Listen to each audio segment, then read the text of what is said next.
Okay, it started streaming. See if it's on now. Started streaming. So it didn't stop me this time. So it looks like they got something. YouTube. See if it's on there. If it is streaming, we're gonna look hella professional right now. I'm on Twitch right now. I don't see it. You don't see Sid on Twitch? We are live on Twitch. We are live. Okay. According to Nikki.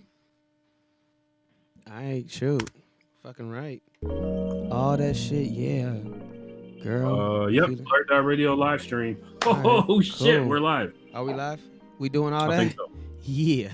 Yes. Yeah. We're live on at least 2 of the 3 platforms we were going for. Fucking right, man. Yeah, we're on Twitch right now. Cool. Yeah. All right. You are watching BlurdDotRadio. And I am your host for the evening. My name is Mike Stidham. I am joined by co-host Steve. What up? What did it do? And the hardest working DJ in all of Chicago, DJ L. Okari. Yo. All that stuff. I was figuring it out.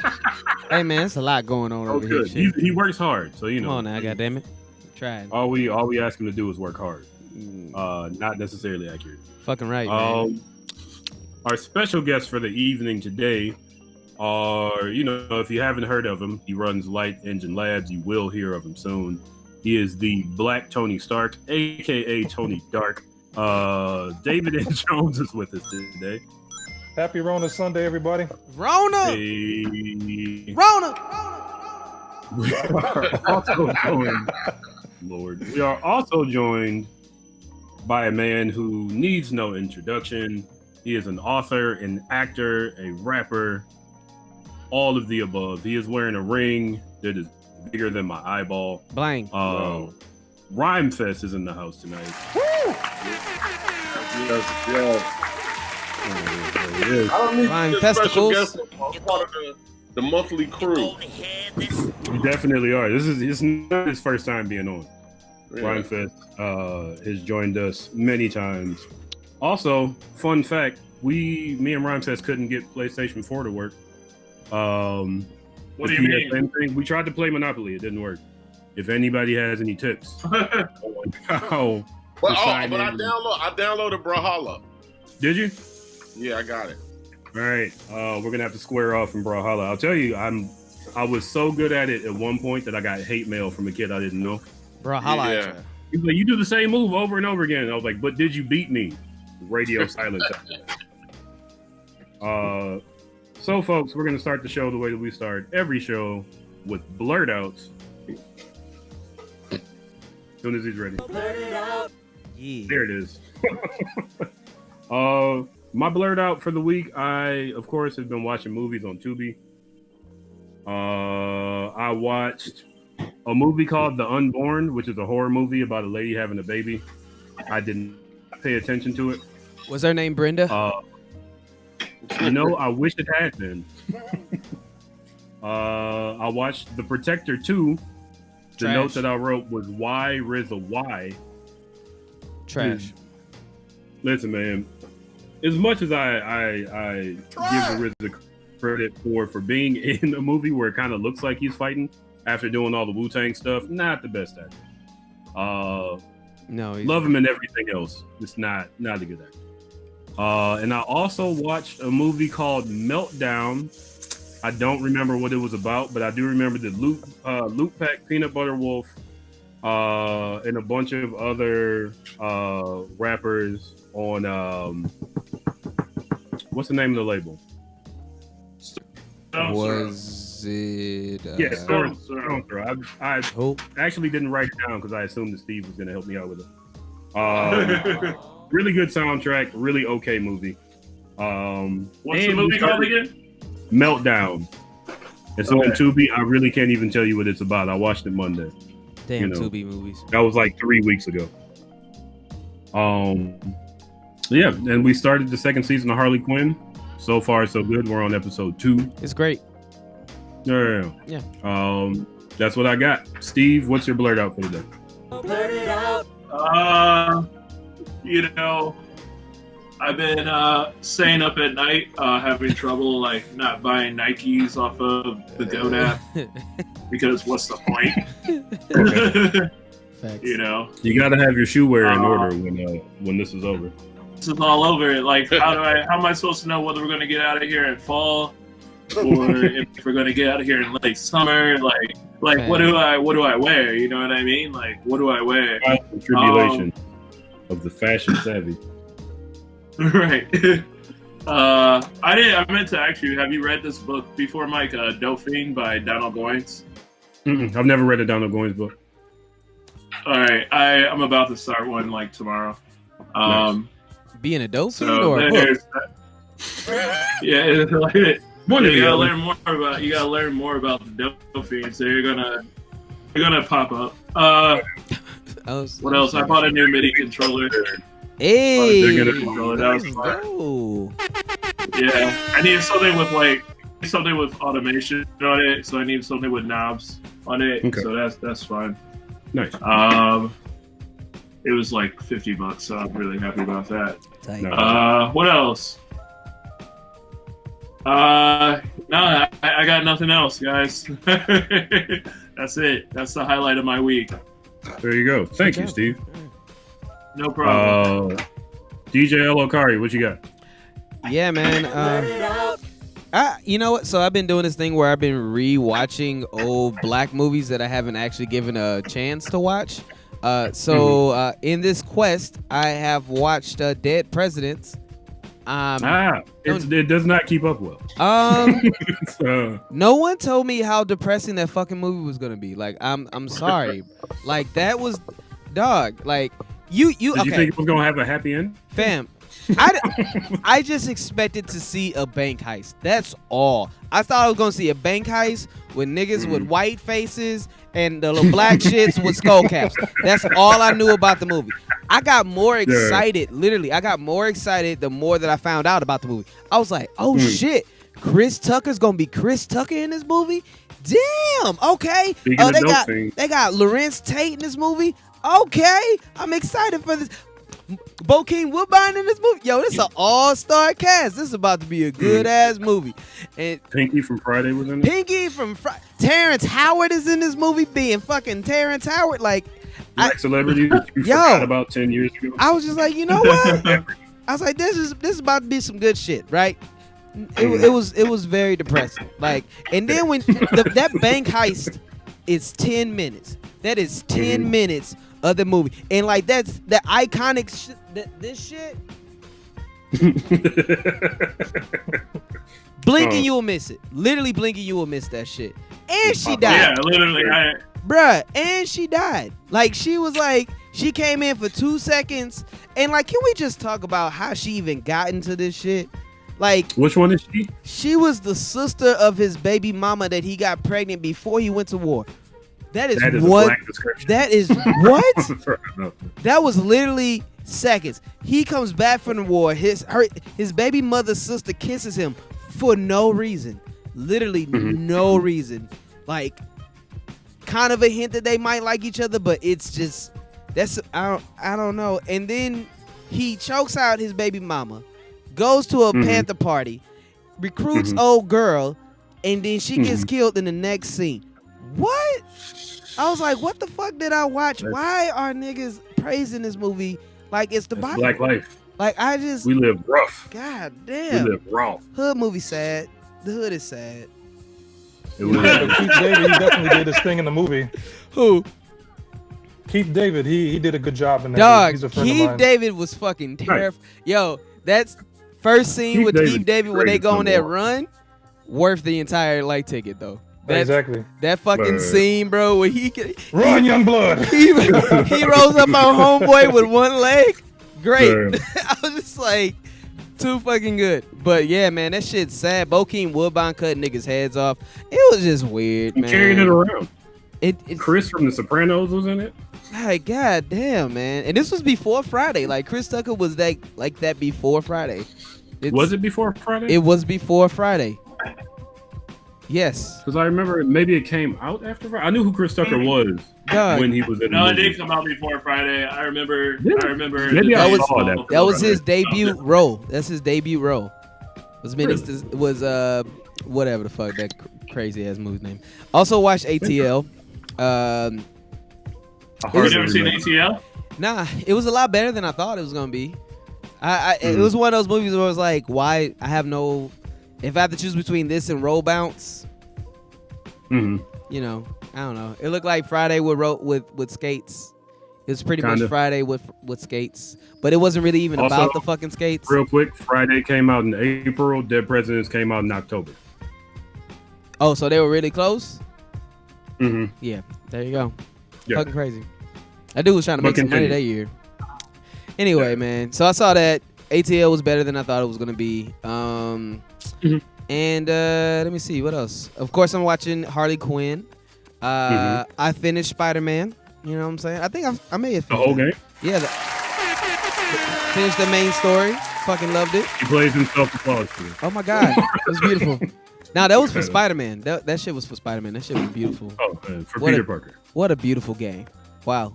I'm playing the DLC shit. That shit hard. But the rest of it is really fun. I'm having a good time. Okay. And yeah, I think How many that's suits did you get? You said how many suits? Mm-hmm. The last suit I got was because like if you were playing the DLC, you get like some suits like later on.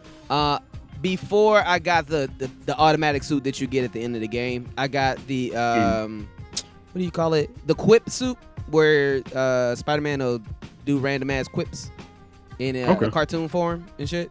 There's also this raw. My favorite suit though is this raw ass fucking suit where he's like silver. It's the Spider-Man 2099 Mach 2.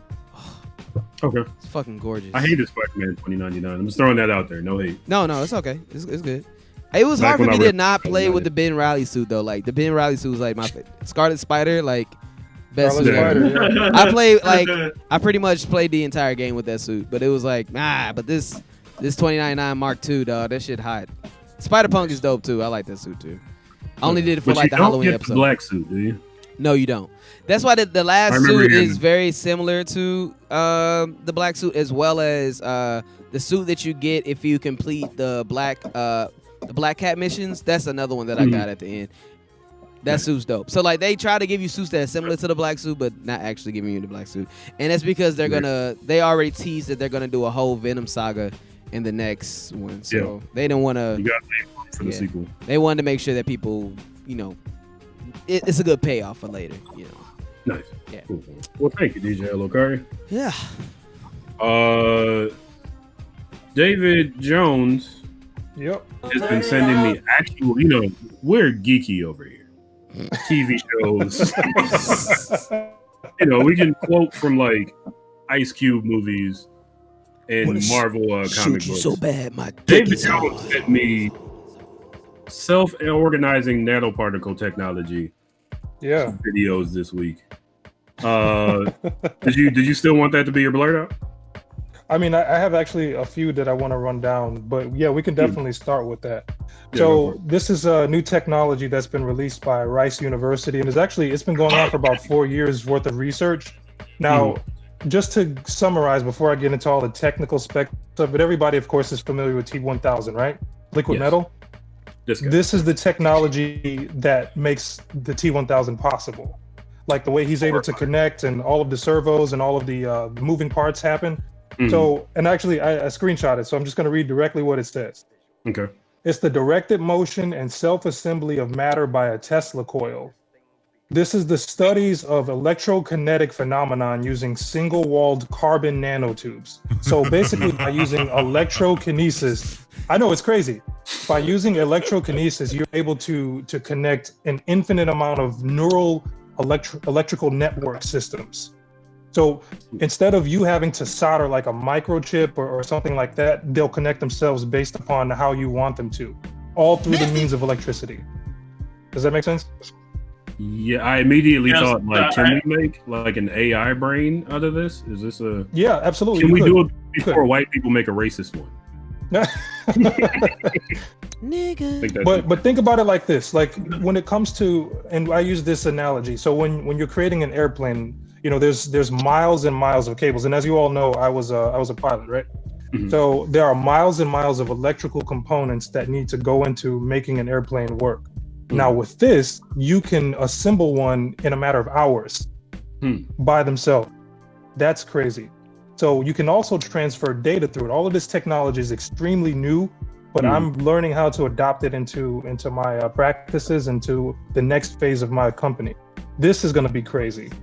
And I can't really give too much away right now, but just the technology, that's definitely the first thing that I wanted to bring on the show, because no one's talking about this, especially in our community. So, you know, this is going to be a prevalent thing. And just look, I'm telling you, in the next 15 years, you're going to look back at this episode and you're going to say, oh my God, he was right. Remember that. I want to get in the Library of Congress. Yeah, Steve. You better remember, Steve. Tony Stark, everybody. So something else last week and this week as well. Do you remember what I sent you, Mike? Yes. What did I send you? That creepy self-connecting the video. No, I'm talking about Mana, the retro gaming site. Oh, right. Yeah. Yeah, we didn't even get into that at all. Yeah. Yeah.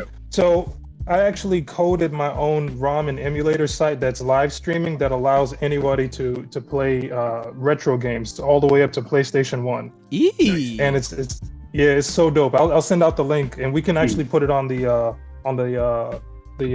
comments after this. Yeah. But yeah, so I mean it's in beta right now, but like it has its own comments section. It has NBA Jam. That's the game of the month right now.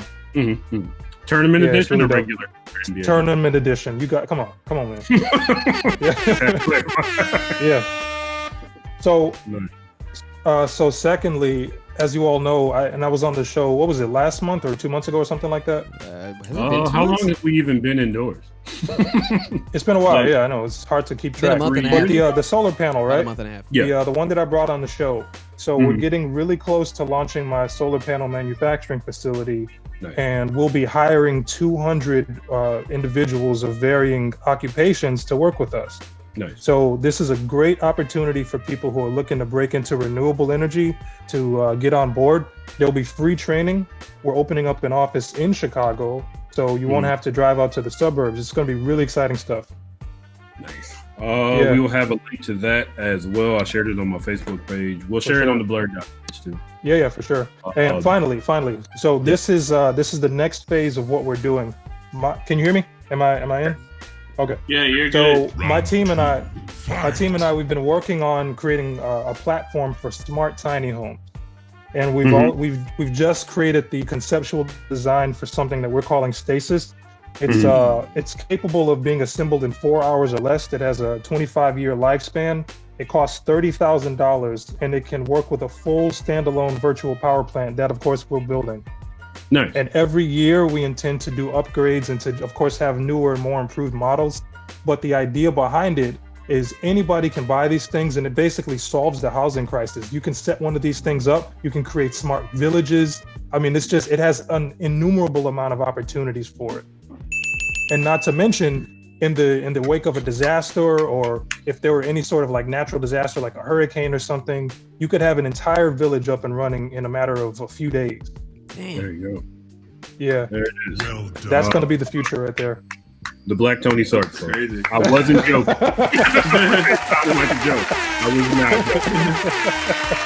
Glad to have you on the show, David. Yeah, so that's you my want to word. shout out your company where people can find out more about it?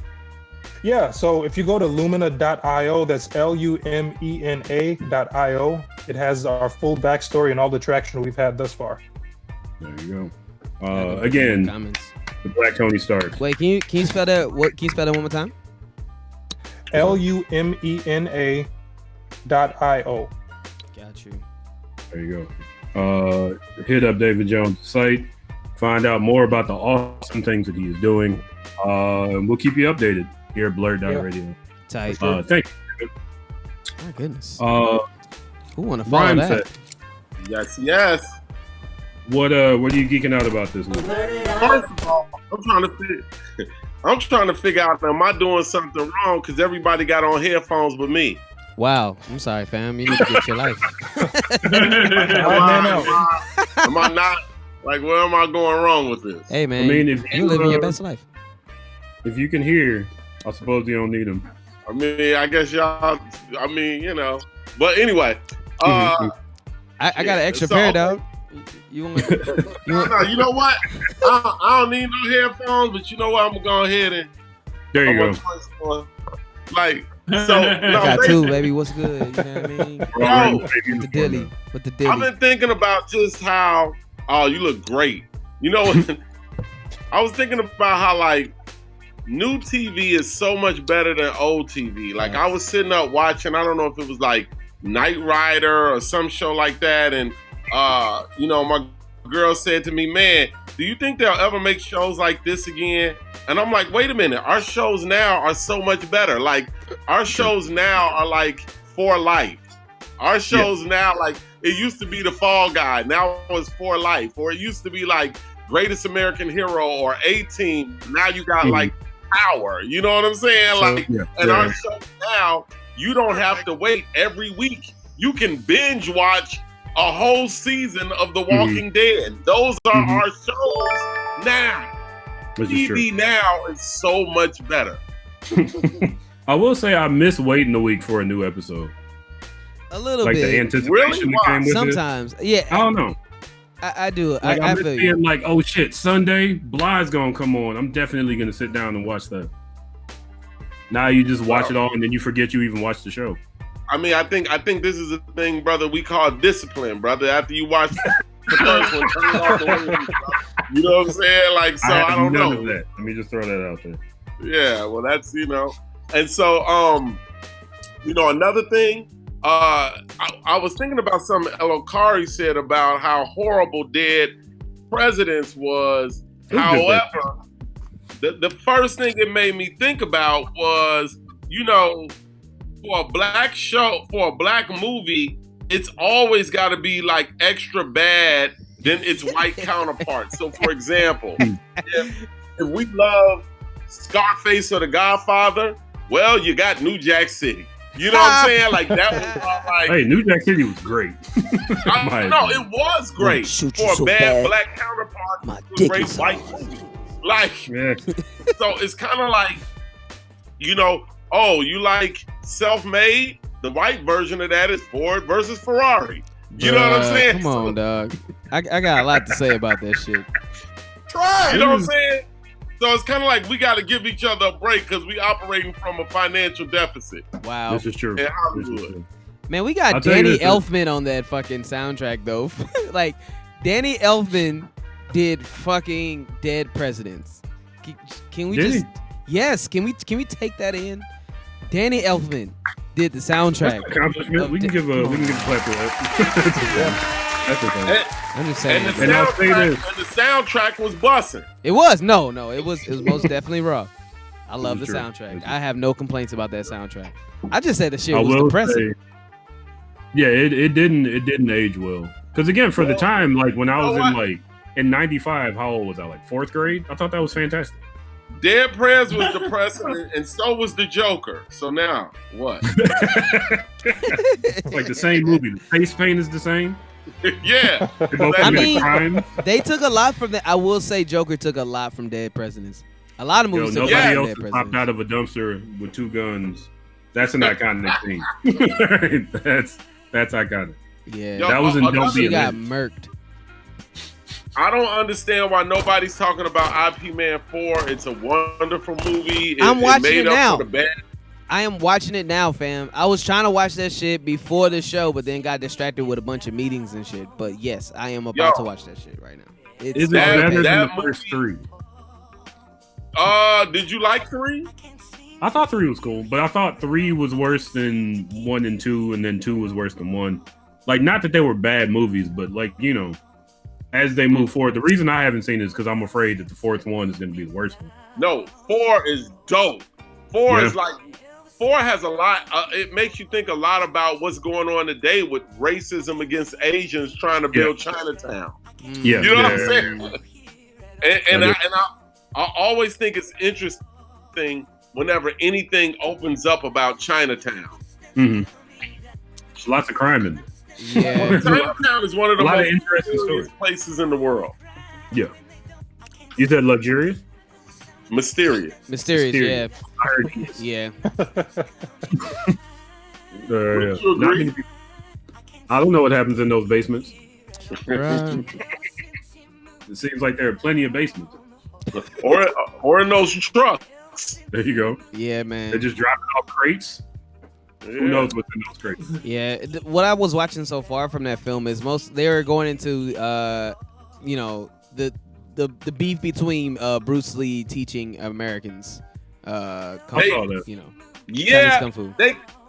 they get into that, but you know, without me giving the movie away, it's far more about the white man.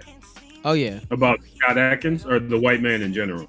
The white man in general, and the I white cannot man wait. and the white man discriminating against kung fu in comparison to karate. Man. When he didn't invent either one. No. Yeah, but he's still like, yeah, you're inferior kung fu. That sounds like a Shaw Brothers movie. I will be sure Really Kung good. Fu with my karate. Yeah, so the white man is defending karate like it's his. Which, you know, that's what white I folks mean, do. It's yeah. not- It sounds about right. It's true. You know, If what it else? ain't right, it ain't oh, right. I've been thinking about my last blurt out, how to age gracefully. I see a lot of people that don't know how to age gracefully. You might as well go ahead and And get that it's- Beijing, fam. Man, bro, stay away from it, man. That is not aging gracefully. That is You don't want to have hair right here and then no hair. That is aging reluctantly. Get that Beijing, Yeah. baby. I know Steve gonna get that Beijing, baby. Oh no. Like, I'll have the whole just let it go. Yeah. Shout- Aging gracefully. Staying in shape physically, mentally, and spiritually. And I think the younger we are, the more we can let one go over the other. The older you get, the more you got to balance them all out. True. Facts. True. Because it doesn't take much when you're old. That Well, was the I thing ain't that say I old. You said old. I see what you're trying to do over there, Mike. I see you over there, Mike. Wow. What is old? Huh? What is old? What is old? How do you know when you're old? My hip hurt the other day, like actually this was months ago, because I slept on it wrong. That was my first indication that I was not young anymore. Wow. Hurt yourself in your sleep just from laying down. Like that didn't happen in my 20s. That'd be real. I think old. You know, somebody told me once. They said old is when your best days are behind you. I I gotta don't be know. like That's in a bed and interesting. shit myself for me That's to very think deep. that. Are your best days in front of you? Like when I listen to Dave talk, Dave's best days are in front of him. That's how I know he's young. There you go. There you go. Facts. You know what I'm saying? Like you gotta have something you striving for. That's how you stay young. That's right. And it shouldn't be striving to stay young. That's right. Especially when you're Steve trying to get that Beijing, baby. No, I'm just Well, folks, on that note, it is 8:01. I think we're going to go into our first DJ Elokari music break of the evening. right. DJ Elokari is going to hit you with some hits. Yeah. DJ Elokari, what hits you going to hit him with? Man, so my homie Cole, the Jerovna, has just dropped a album that's Oh, the what? his name of his album is called Really Human, and it just dropped yesterday. We gotta get this dude on the show. He's fucking talented as shit. And I will be doing it just like a random interview with him soon, probably next week, just to go over like all the tracks and whatnot. Okay. Like, dang man, like the dude, you know, he got a lot of soul in him, man. I played a song called "We Broke" by him a couple times, but yeah, man. We broke what we broke. The name of the song is called "We Broke," but the song I'm going to start off with is something from his album. I have not listened to this song yet, but we about to listen to it together because it got one of my favorite rappers on it besides Rhymefest. His band's by the name of Rico Sinsley, and the name of this song is "The Lucky Few." And we're gonna start off with that track, man. It's gonna be Hot Fire. All right. You were listening to BlurdDotRadio, BlurdDotRadio. What is it? 8:02. We will be back at 8:17 ish. Listen to the music. We'll be back soon. Tight.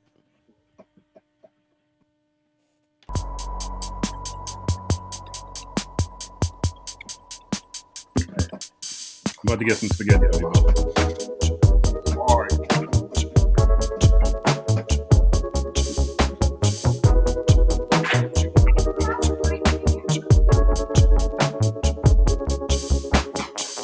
Tell yourself to get over it. Fix a drink. Watch some shit. BlurdDotRadio. It's a new day coming tomorrow.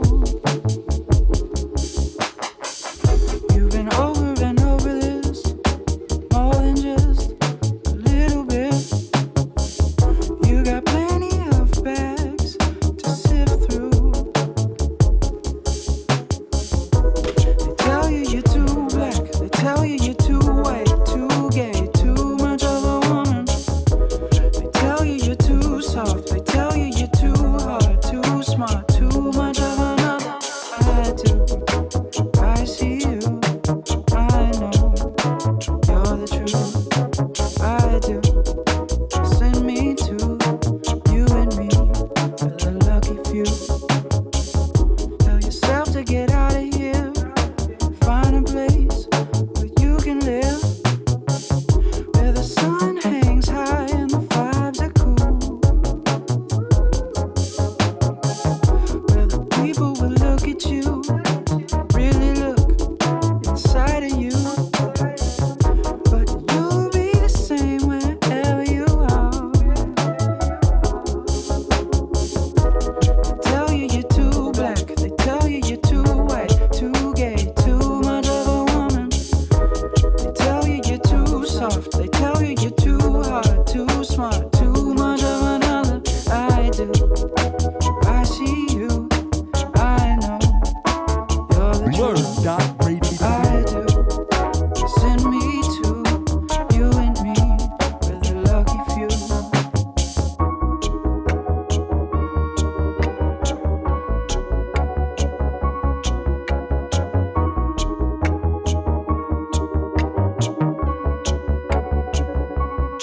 Make sure you're born at the right time. Right sun and moon sign with the right genes. Right fanny with means in the right place. Backyard, plenty space. Right smile sitting on the right face. Right skin tone, right gender, right features. Gotta have a real good preschool teacher and always at the right food. So you be in the right mood and the right minds. So the right folks like you be in the right crowd, right classes, right groups. Get the right grades, right majors, right schools. Gotta always do the right thing righteous. Maybe the right one, have 2.5 kids. Get the right job with the right boss. Put your money in the right bank, in the right stocks. And when you wake up and something seem wrong, then you better find the right one to put the blame on. Yeah. All you have is your own mind to make your own God, your own love, your own faith. All you have is your own will to create your own God, your own love, your own faith. All you have is your own mind to make your own God, your own love, your own faith.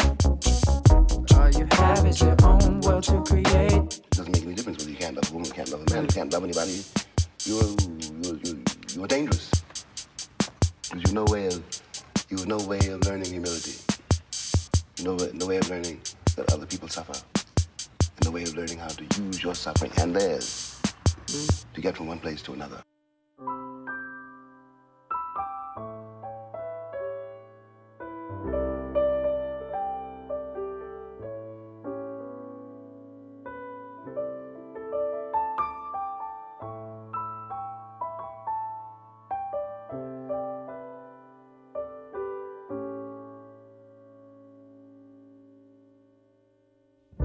Sometimes clinging to a cloud ain't as easy as it seems. Sometimes clinging to a cloud ain't as easy as it seems. But we try, and we try, and we try, and we try, baby, we try, and we try, and we try.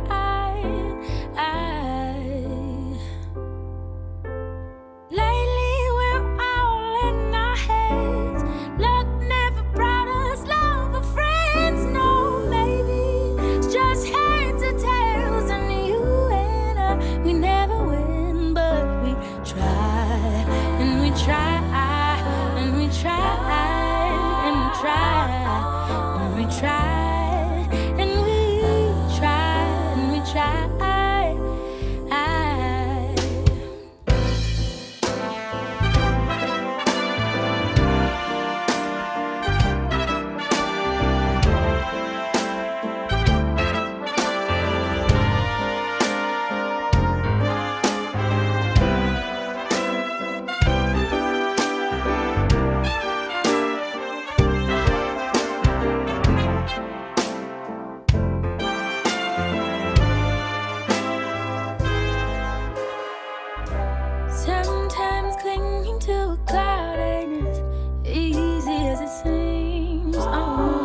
This is Piano Song by Aaron Allen Payne on BlurdDotRadio.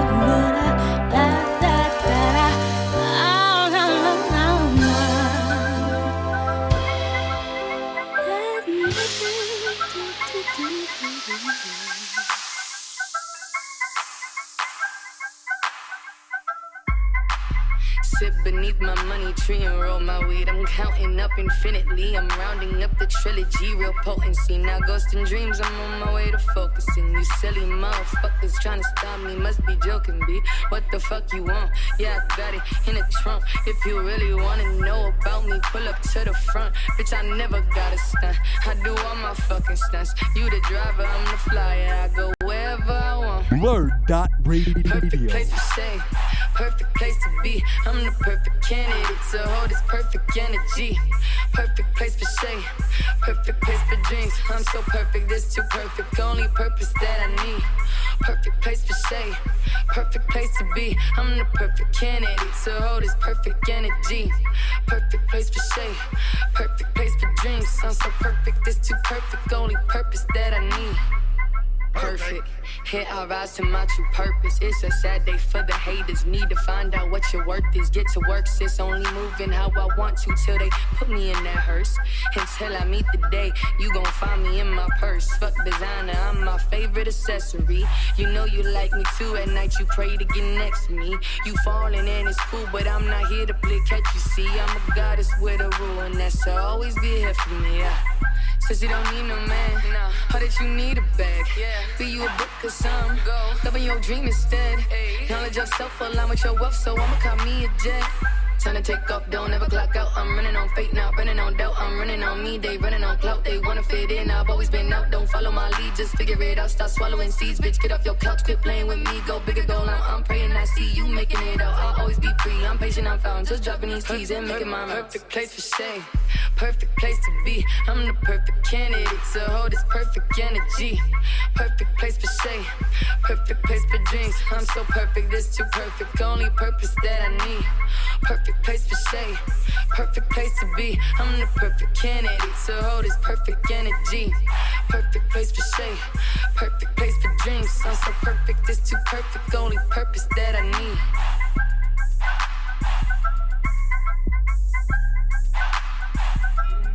Okay, on the beat.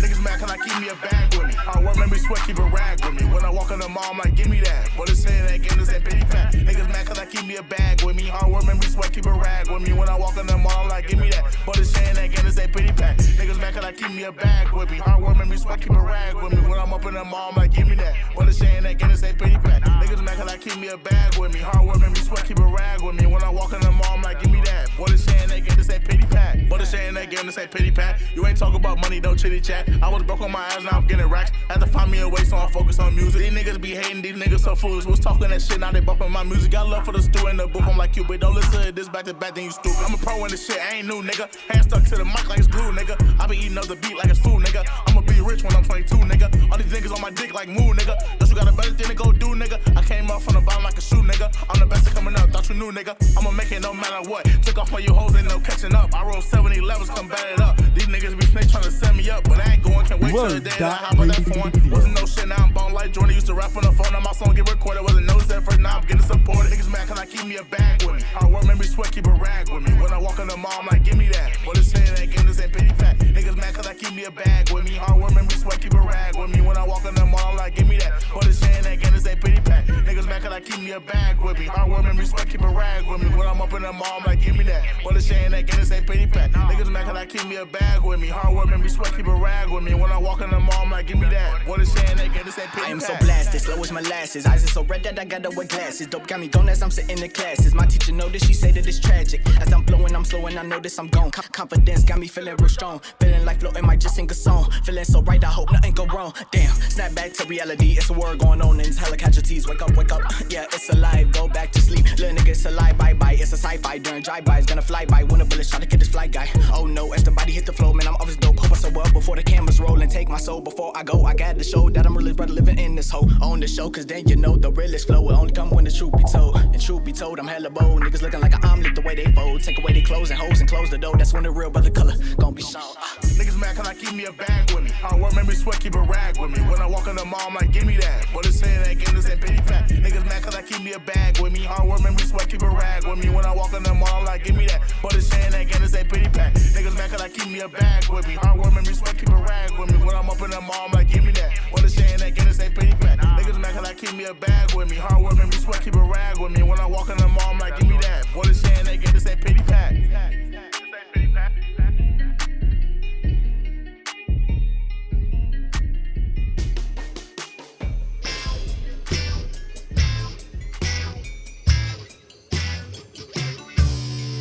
BlurdDotRadio coming back right after this track. Oh, I'm haunted by dreams. I'm haunted by days. I need her from the pain.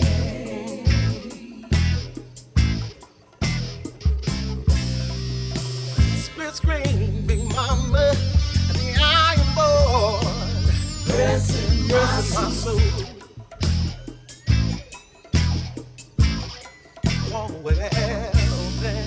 Cut to a church fool. Cut to a church fool. BlurdDotRadio. Oh Lord. Split screen, Charlie, and the Tallahatchie. Pulling me out. Let us all gather round now. Hey, in the land of together now. This when we sing. Hey, Negro spiritual. This when we sing. And please, sure please, make it pretty. And this when we sing. Hey, Negro spiritual. What is that? What they did to that boy. Cut to me in bed. Cut to me in bed. All of my feelings. Yeah. Then I look to my left, and like usual, a cold vacant space. Cold vacant space. Yeah.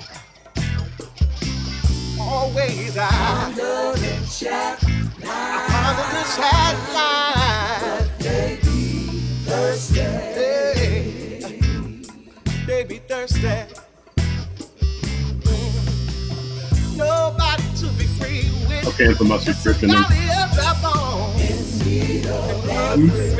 cancel my subscription. That's all I got. Who can put on some of these bells? Come on, let me sing. Yeah, Negro spiritual. Make me sing. Lord, a 6 foot thriller, though, and need some more song. Make me sing. Hey, Negro spiritual. What is that? What they did to that boy. Come on and sing. Hey, Negro spiritual. Come on and sing. And keep me out of the Tallahatchie, Lord. Hey, 10-second warning. hey, Negro spiritual. You ready? You stop these dreams when I get down dead and pour it out of the Tallahatchie, y'all. Y'all say, hey, hey, hey, hey, hey, yeah.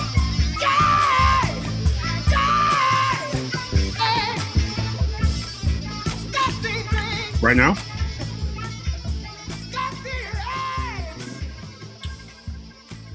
Are we on? Yes. Hey, everybody. You're listening to BlurdDotRadio. I am your host for the evening, Mike Stidham. I am joined by the most wonderful co-host in all the world, Steve. What up? The hardest working DJ and other most wonderful co-host in the world, DJ Elokari. Yo. And we have two very special guests tonight. We have world changer David N. Jones. Good evening. Again, you think it's a joke that I called him a world changer. It's not a joke. really and truly is this guy. We also have the wizard of raps, the Tight. warlock of rhymes, author, actor, musical whiz. Rhymefest is here.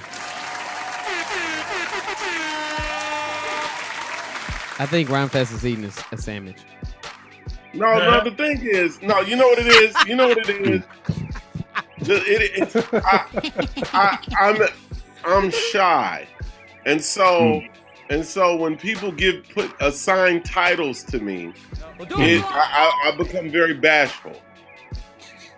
Well, labels and titles. Why must we ascribe to labels and titles? Hey man, because stop someone being will so always rough, be something and someone will always not be something.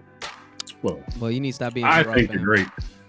I'm gonna Rhymefest the Great is the title. No, you know what I call myself? Honestly, when people ask for a bio and they're like, what are you? What do you call yourself? I just say humanitarian. Hey, see, even still, that's nice. That's well said. Fine. Humanitarian Rhymefest is what it is. Humanitarian. Because in humanity, everything exists, including art. Mm-hmm. Well, thank you for joining us. Thank you. Right. World-class podcaster, a physical artist, there we go. dread lockmaster. Oh, oh, oh. Thank you, sir. All that. PlayStation. I'm not as good with PlayStation. that one needs some work. Depends on the game. What'd you say? I said depends on the game.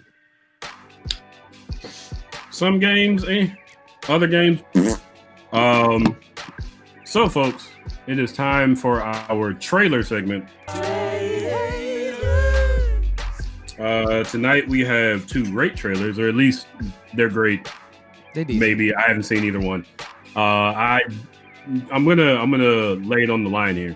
I have medium hopes for one and kind of high hopes for the other. Bad Trip, which was actually already released on April 17th to Amazon, I believe. I have pretty high hopes for. I feel like it's like the Black Jackass movie. It's Black Bad Grandpa.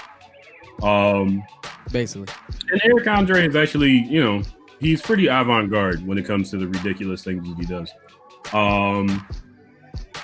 And then there's the Snowpiercer TV show. I'm not happy about that.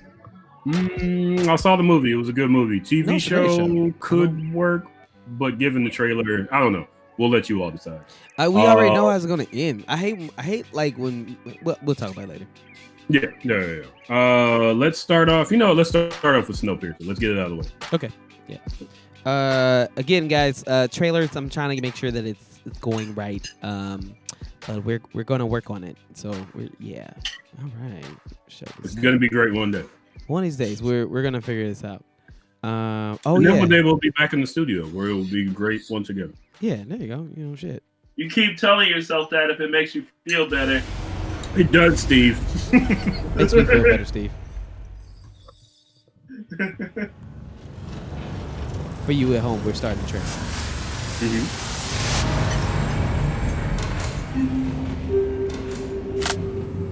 Attention all passengers. The temperature outside is minus 119 degrees Celsius.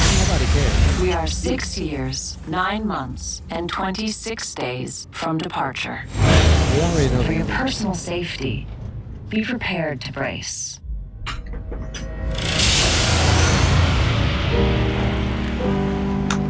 Snow pizza is all that's left of the world. Mr. Wilford runs our train based on 3 principles. Can I borrow you for a second? They about to get their sex on. Honor and order. Each of us in our place. Never forget who you are. A Tilly. We figured out a way to survive in the shadows. How about we leave this hell behind? Here's an idea traveling up train, and all it needs is a spark. We march to the engine! What is it you see when you look at this train? I see a fortress to class. I see the balance of need and speed and greed. I see 3,000 souls surviving on a planet determined to freeze all life in place. We're still in motion. Crush every last spark of this mutiny now. Forever. I'm fighting to do what I know is right. And you will know my name. I'm not gonna know anybody's name. Is that Childish Gambino? Once you pass It's through Davey that door, Diggs. there's no turning back. Is it over yet? No. Oh, long ass trailer. That Is it done now? Yes, it's done. Long ass trailer. Are we back now? Yeah, we back. Shit. All right. Here's some facts. Snowpiercer, the TV show, will be out in 2020. I don't think they know when it'll be out either. It will star Jennifer Connelly, Davey Diggs, who was in Blind Spotting, which was a fantastic. It's a lot different from Snowpiercer. Yes, it was good. Well, yeah. Well, number one, Snowpiercer was good. the movie was good. Yeah. The show we'll see. Sean Bean is also in it. We'll see if Sean Bean lives, as he usually does not. Willie Bean is in the movie. My nigga. If you've ever seen Sean Bean in the movie, he was the 006 GoldenEye. Was he? Was he? I don't know shit. He was also in Silent Hill. Was he in Silent? Yeah, he was. Yeah, he kind of lived in there. He didn't necessarily. I mean, he went to Silent Hill, so he never came back. So it's kind of he's something like that. Snowpiercer, the movie, was about a train where society lived after the world ended. There was some cannibalism involved. Each train car was a hierarchy. Good movie. I'm going to say it doesn't need to be a show. It absolutely does not need to be a show. Steve. We'll give Steve a second. Oh, yeah. TNT makes like trash television. They made Joe Bob Briggs. They no one remembers Joe Bob Briggs. He hosted horror. Got Corona.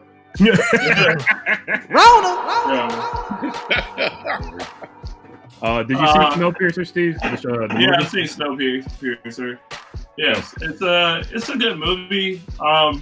It definitely doesn't need to be made into like a show though. Like, I get where it could be a Game of Thronesy type show, but here's the thing, guys. It's on the train. It's on the train. It's not enough room. You know what I mean? It's a long ass train. Huh? That train long as hell. It's long as hell, but like, I don't know. Once you get to the end, you're at the end. You know what I mean? Like, you already know what's on it.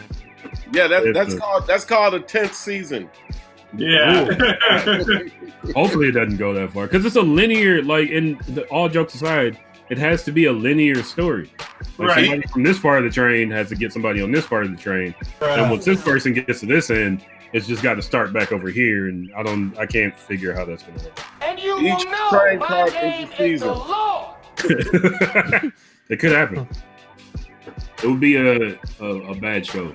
You know, I always think to myself, you know, why doesn't Lex Luthor use his genius to create a cure to cancer in the same way that I think all the energy that goes into making Snowpiercer the TV show, we could have the second season of Boys. Like, what are we doing? The Boys is coming There's back. already going to be a second season. It's coming back. It's coming back. Yeah. I need it now. Now is the time. Well, you can take Snowpiercer for now, sir.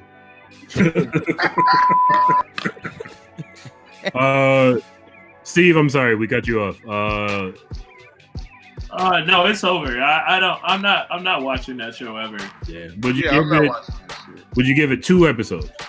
I might give it 1, but like I would have to turn my TV to TNT for some reason other than the basketball. You can watch AEW.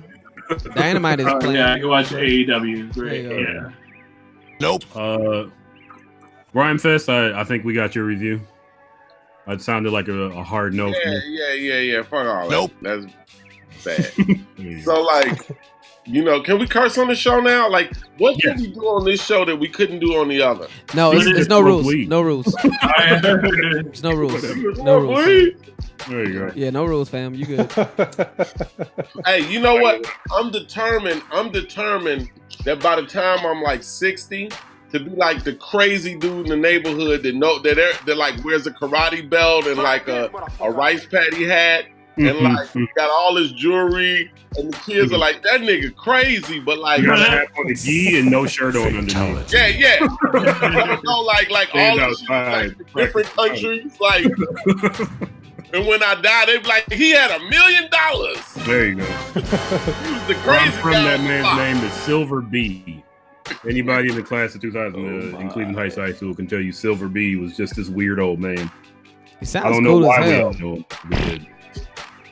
That was the rapper. That was the rapper in his day that was hot. And he still got it. That's why You don't know. love. Okay, young man, let me tell you about all that shit that I'm talking about. About to get it in my street. You don't know. About to hit that beat. Another one. Yeah, come sell some blue blocker. Come on, brother. You don't know. This thick. People can't see your eyes or your eyebrows. Just your nose and the mouth. DJ L. Okari, Yeah, what about it? how do you feel about this? Okay, so like I'm a big fan of Snowpiercer. I think it's a great movie. Me and Deb are like been going through like all of Bong Joon-ho's like, you know, movies and Oh, film. right. That's I forgot to mention that Bong Joon-ho is one of the executive producers of the show. He's an executive producer. That means he's giving money for the shit to happen. That doesn't mean he's gonna be doing anything that has to do with this particular film. So just like he's giving money. This nigga is giving money. This nigga is giving money. Okay. I think the show is very complex. I think it's a smart move to make this about black people because I mean, yeah, I mean like that was all of the in the entire thing, you know what I'm saying? But my only problem with this particular like adaptation of this shit is because we know the ending. Like I don't like when movies try to tell you, hey, here's what happened in between that time. Unless it was a very large explored universe like Watchmen, you know what I'm saying? Like Watchmen went after, you know what I'm saying? After the movie, so we got a little bit more, but with this, we already know what's going to happen. And it kind of contradicts what happened in the actual movie because it was a really big deal for them to be able to make it to the other stages of the train. Right? So if my dude did that shit like maybe a couple of years before the shit actually like went to hell, then what's the point? You know what I mean? Like, oh, y'all just didn't mention that shit at all in the movie? You know what I mean? It's like, so that's why it's gonna, I feel like it's gonna hurt the film more than it is gonna help it. Unless they're gonna redo the entire rebellion, but then that doesn't work either because you already had Chris Evans as a white man go through this shit already. So adding, it just feels kind of like you're putting the black man in to like make this shit more deep than palatable. It's like we already went there, so like why do we need to go there again? Stop See, using. but here's the thing. I will bet if they last more than one season, they're gonna get off of the train in season 2. They can't. They'll find like some savage land, magically. But you know what they should have done? If they were gonna be trill about this shit, it should have been 3 years after Snowpiercer happened. You know what I mean? Where the kids have now like where these two spoilers. You got 3, 2, 1 spoilers. The kids, like 2 kids survive at the end, and you know them little kids had to fuck to survive. So I mean, I'm just being real. So it's like I want to see like a couple of years after to survive, like they needed to eat and drink. Yeah, they need and repopulate. You know what I mean? So I want to like if y'all wanted to be trill about the shit. You know what I mean? Show me a couple of years after that. What would have been dope about that is this. Right now, what we going through to have a show about people having to repopulate the earth, like people would have been really into that.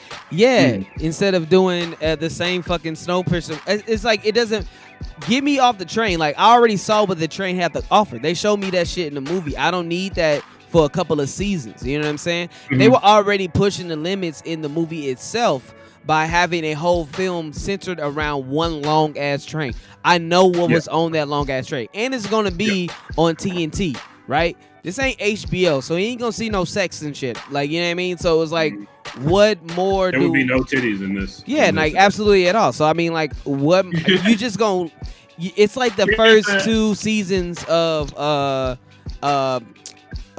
Dragon Ball Z Super. Like I already saw that story, dog. You don't need to show me the same shit I already just saw in a movie. Dragon Ball Kai is even better. Here's the thing, Elgin. I think you're forgetting. Most people didn't see Snowpiercer. Well, that's they fucking fault, man. You need to go see good ass movies and shit, because that movie is. Go see that shit. It's great. Watch the movie. That's enough. You don't need to see this extra shit. And look at it. Look, black man. You got Childish Gambino having sex with this white woman. Ooh, oh wow. We ain't never seen that shit before. Ain't never seen that shit before. On David's name. Whatever, that nigga looks like Childish Gambino. You know that. Hey, but to Elokari point, I'm tired of black torture porn. Like I'm tired. Look, I can't even watch Watchmen because of that shit. Like I can't watch Watchmen. Okay. You need to watch Watchmen. Watchmen is the shit. It's very good. You know what? You know I love you, Rhymefest, but you're getting because you need to watch Watchmen. Because that show is the good. shit. It is a good show. It is the shit. You need to watch that shit. It's good. I respect your opinion about. I love you, bruh, but you need to watch that shit. It's good. I I understand. I most definitely understand. Aren't we tired of like black people and the police and black people and the blah blah blah? Like I know. That's because you ain't made it to episode 6, my nigga. You need to watch episode 6. That's what you need to make it episode 6. That's all I'm gonna say. Cause I feel you. I had the same shit. But for real, oh my god. I made my mama make it to I made my mother make it to episode 6. And she understood. She understood. We've strayed. I'm sorry. Rhymefest, I understand your opinion. However, great show. It is amazing. You watch the show. Shit. I wouldn't have given you the fart noise. I'm giving you the fart noise. That's all that. I love you, Rhymefest. But at least he understood me into episode 6. Oh, absolutely. No, because like I was under the same boat. I was like, I ain't watching this shit. And then like I stuck it out, and oh my god. Oof. Oh Jesus. Man. So to get back on the train, got me feeling like Ice-T at the end of New Jack City. David Jones. How do you feel about this Snowpiercer show? This was the first time I've ever heard of it, and it was the weirdest, most improbable scenario I've ever heard in my life. I mean, basically, from what you all are explaining, it's like they're trying to cram a 3D reality into a 2D platform. It makes absolutely no sense. I mean, like I get that they're trying to layer it and make it more dramatic with different societal issues like classism and racism and so forth. But what does that have to do with a train going endlessly around the world? Like, I mean, and this is just me. If I were in that scenario, I first of all would have figured out that you don't need to constantly be moving, and why not bury to the center of the earth where it's still warm? Perfect. That's what I would do. Black Tony Stark. That's because white people run the train and they Let's like trains the a lot. But even Because like, they're trying if to- you take this from a physical standpoint, how is it possible for a locomotive to constantly go? Do you realize how many moving parts are in? That's like saying that a car could move forever. It's impossible. Try to Eventually, explain to something is white going to people. break. Try to explain to white folks, older white folks, why coal is still like the most efficient. Clean coal. Listen, he's gonna bring back now. our clean coal jobs. Come on now. Come on now. The locomotive, the locomotive was fine. Flashlight in my mouth and inject myself with some bleach. I'm gonna go back to my coal job. It's gonna be fantastic. But yeah, just the idea that you have these people kind of fighting for different train cars. I would have been the first to say, just let me off, and I'll just make my own in the Savage Land. There you go. I go. Yeah, I mean, if you're talking like, so here's a big plot hole that I just thought about, right? So if there's an infinite energy source, right? Yeah. Why don't you use that to unthaw the world? Listen, you wouldn't be able to make a good movie off of that. It's ridiculous though. Like if there's going to be a second ice age and you have an infinite energy source that can run a vehicle that's well over 2 million tons, then obviously you can unthaw a city. I got an answer for that. For that. When he was building the train, everyone knew he was a genius, but not everyone believed in him. The government didn't believe in him. He used the money that he had, his great wealth. So he was like, he built this train, and basically it's like Noah's Ark. Everybody that didn't get on it froze. Everybody that got on it built a new society. But okay, here's something else though. So if this is a perpetual energy source, naturally it had to be onloaded onto the train. But first it had to go through trial tests. So at some point they said, okay, well, we've gotten past the beta. We see that this is a viable product. Now let's put it on this machine. Nobody thought. Nobody thought. Why don't we turn this into something else? Okay, go ahead. Look at the world that you live in right now, where they're not even beta testing vaccines for a real life pandemic. It is I hear what you're saying logically, but all you got to do is look at the dumbass world you live in. And if you were in the White House, I'm sure they could use you right now, Dave Jones. However, these dumbass white people, bro, don't think like that. They think like, hey, let's do the train. A train will save us. But even like from an epidemiologist standpoint, you have a virus that's constantly mutating. So you got the CDC, you have all of these world organizations like World Health Organization and so forth that should have been on their job. But like you said, Fest, they haven't been doing their thing. However, an energy source is totally different. When you're talking about energy sources, you number one, first you have to figure out what the base technology is going to be behind that. And most likely for something of this caliber, it's probably going to be atomic or some sort of a nuclear energy source, which means that they would have had to have tested it in the form of like nuclear plants or something smaller that would get to the point where they would turn it into something that would be a perpetual moving device. Which means if you'd only probably get it in Iran or North Korea, because those are the people who are beta testing nuclear energy and trying to get power for nuclear energy. All I'm saying is yellow cake uranium. Man, don't drop that shit. Don't drop that. I gotta again. We're over here, because we still got more trailer to go.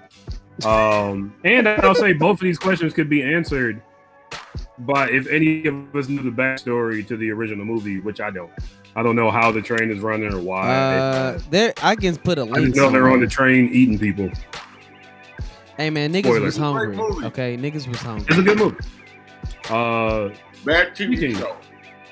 Probably a bad TV show. So wait, here's a question. So wait, before we get off into the next one, okay, how are they feeding themselves and where are they getting water from? You gotta watch the movie. It's You gotta plenty of watch the ice, man. You know what I mean? It's Cannibalism, ice spoiler. everywhere. Oh, and they make roaches into nutritional bars. Yeah. What does that have to do with water, though? Huh? I don't know. Snow What if outside. they have to It still might drink just- 8 ounces of water a day? Of the snow? Snow? Because the train is going, it's probably going like at least 80 miles an hour. How does that work? They stick a bucket out like this. Oh my God. Hey, man. Why are you trying to make this difficult, fam? Why are you trying to make this difficult? So, folks, I'm pretty sure that is 5 no's to the Snowpiercer show. I really hope David Diggs finds something good to be in because, again, blind spotting says anything is that he can act really well. So, David Diggs, I'm rooting for you. He's on like 3 seasons of fucking Blackish. He's straight. Is he? Yeah. The Black is still a thing? Yeah. No. More stuff. So our next trailer for the evening is for Bad Trip, a movie starring Eric Andre, Tiffany Haddish. Is he still going by Lil Rel Howery? I thought he was Tall Rail now. Is he what? Nothing. Don't listen to me. Oh Lord. My first thing before we even start the trailer, why did Hannibal Buress say no to this? Because clearly that's who Lil Rel is replacing. DJ Alokari, if you could hit us with that clip. Yes, give me 1 second. All right. Yeah. Gotta turn all this shit on. Oh, yeah. All right, yeah. Oh, I gotta actually start the video. Okay. Any day. You know what? Take your time. It's starting. Everybody on stream can see it. Warning, the following pranks are performed by professional actors on real people who are in for the surprise of their lifetime. Enjoy. Of their lifetime? Their lifetime. You didn't know.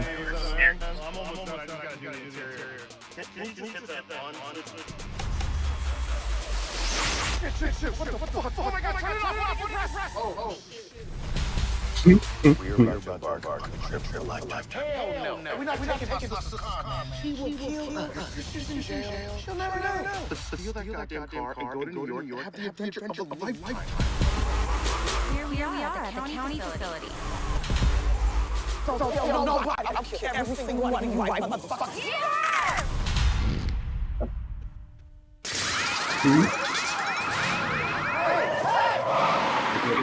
Holy shit! To my best friend, It's definitely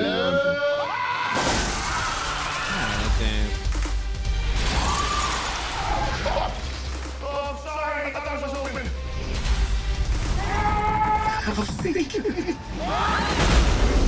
Oh my God. Have you seen this car? How does people not know that's Tiffany Haddish? I know she was kind of regular looking. Maybe it was before she got famous. It wasn't. Look at that shit. It's your fault. It is kind of fucked up. You need to look at that shit.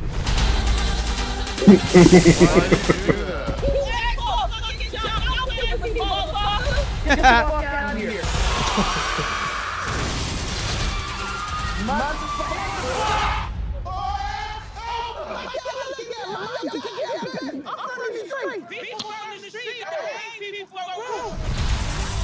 Gotta love black folks. Wow. I'm excited. So here's how I'm going to start this off. Here are the things that we have thus far in 2020 stolen from white people that tried to keep us out. Tennis, golf, and the Tom Green show. Because Eric Andre is just black Tom Green. Tom Green, Jackass was Tom Green. Eric Andre is black Jackass, and I'm Tom here Green for was it. Jackass? Huh? Tom Green, did he produce Jackass? I don't think so. But they got the reason that. that there was a Jackass is because there was a Tom Green show. He would go around on the street and do pranks. That's right. Those came out at the same time. No, they didn't. Tom Green was significantly before Jackass. I mean, Jackass was doing stuff on like what was it? Can't Kill Yourself was around. Yeah. But that's in what, California? Tom Green is from Canada. Yeah, that's true. And Tom Green got on TV for it first. Don't forget about the Dudesons, though. The Dudesons. I don't think actually Buzzkill TV, was that the name of it on MTV? I don't remember. Like way back in the day, it was a show called Buzzkill. I guess they were the first one to do prank some people on the street.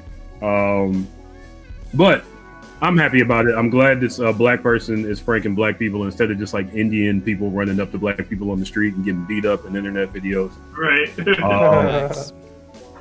Yeah, I would like to see this, and it's already out. It came out April 17th, I believe. It's on Amazon. You know, a good uplifting black movie. Steve, what do you got? Said good uplifting black movie. I don't know. I'm a fan of Jackass type stuff. So I'm honestly probably gonna watch that later tonight when I'm too high and like shivering in my bed alone. That's what. Okay. Where do you put that on the 2 thumbs up scale? I guess. Good time. I'm gonna eat the rest of the edible. Like I'm gonna start doing something like productive, and then I'm gonna be like, oh yeah, that Eric Andre shit is on Amazon Prime. I pay for that shit. I might as well use it. Good job. DJ Alokari, how do you feel about this one? I mean, yeah, dog. I'm most definitely gonna watch this shit. I did not know that it was out. Wait, is it actually on Google? Is it on Amazon right now? Is that the thing? I remember reading that earlier. I could be spitting fake facts. Okay, because I do have Amazon. I can't watch that shit. You know what I mean?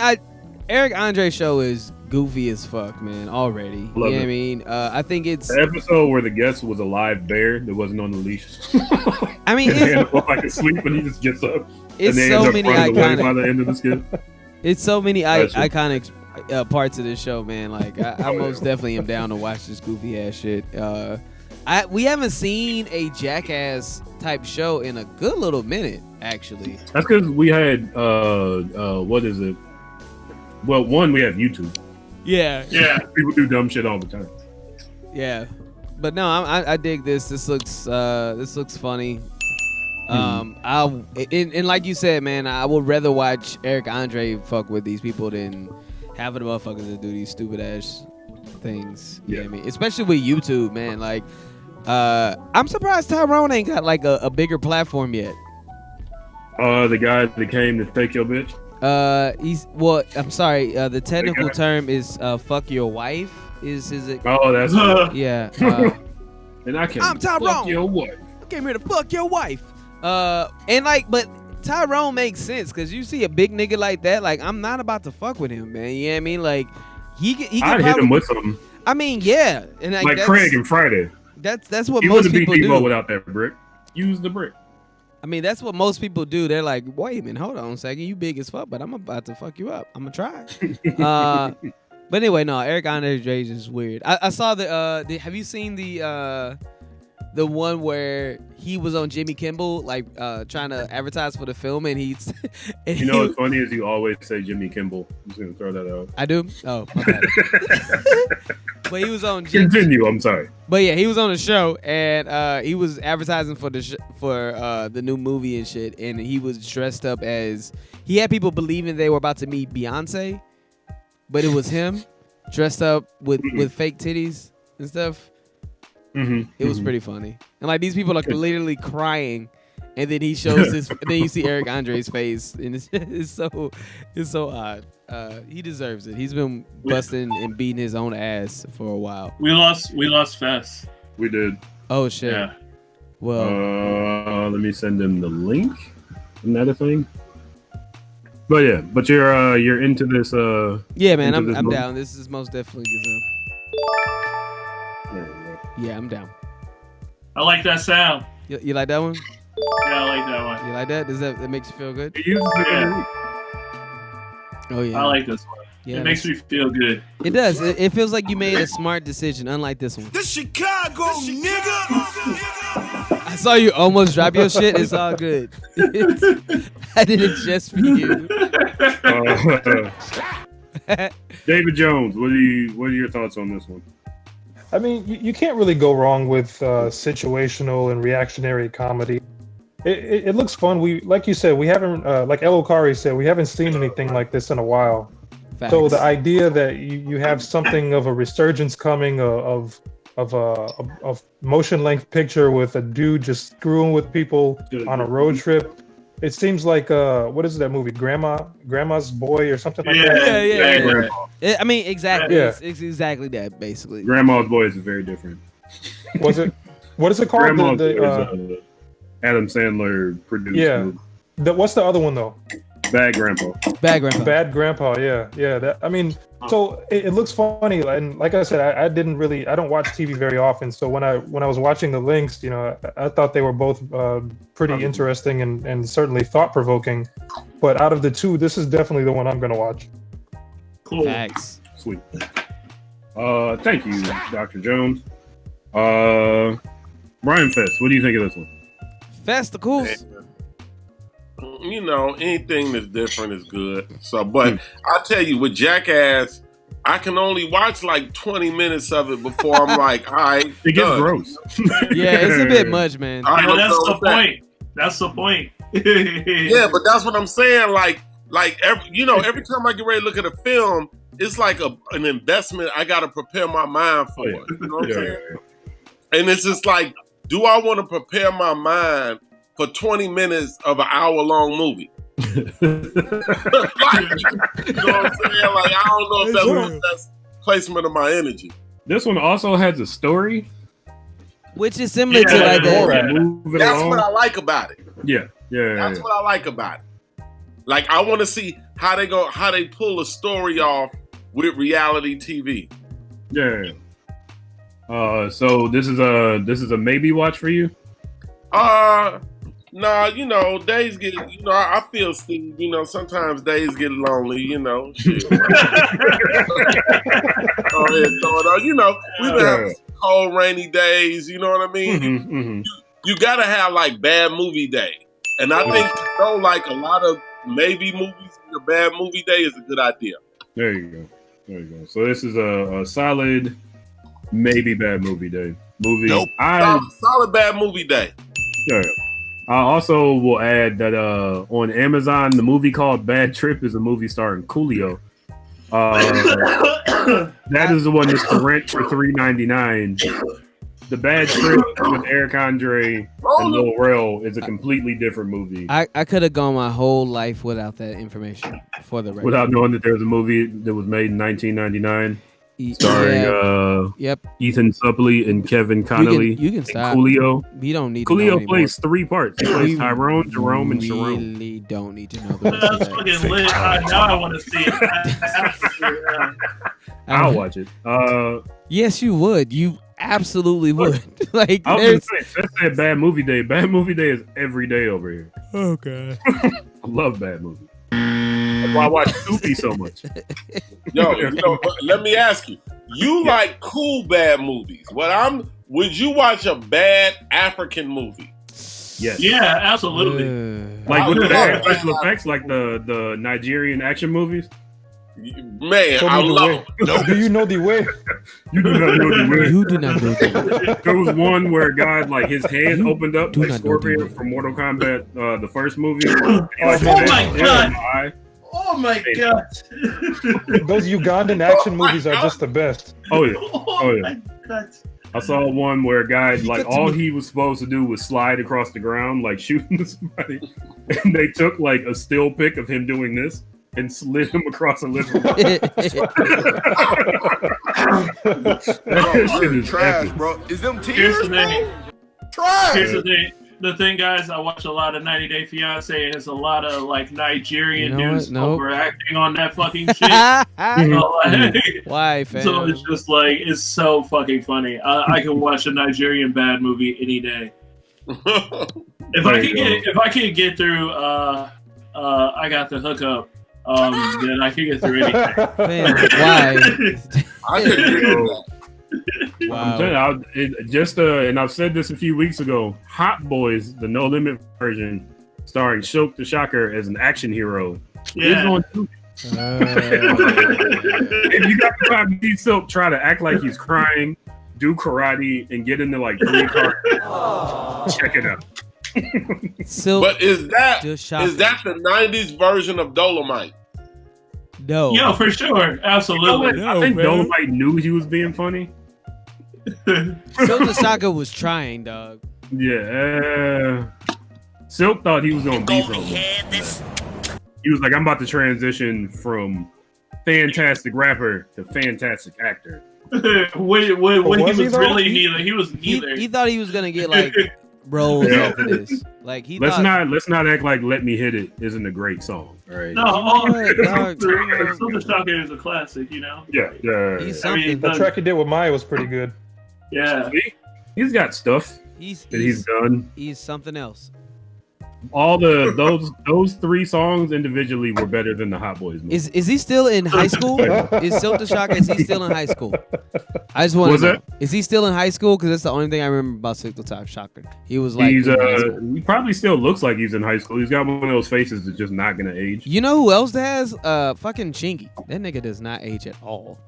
Chingy got buff. I remember seeing that in the early days of the internet. He's not buff no more. He's just. How do you lose being buff? I think he just stopped. Now he looks like regular ass Changalang.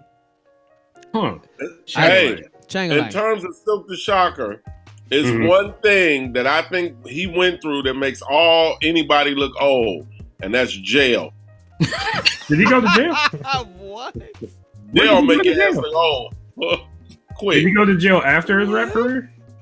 I think he went to jail during his rap career and then through it.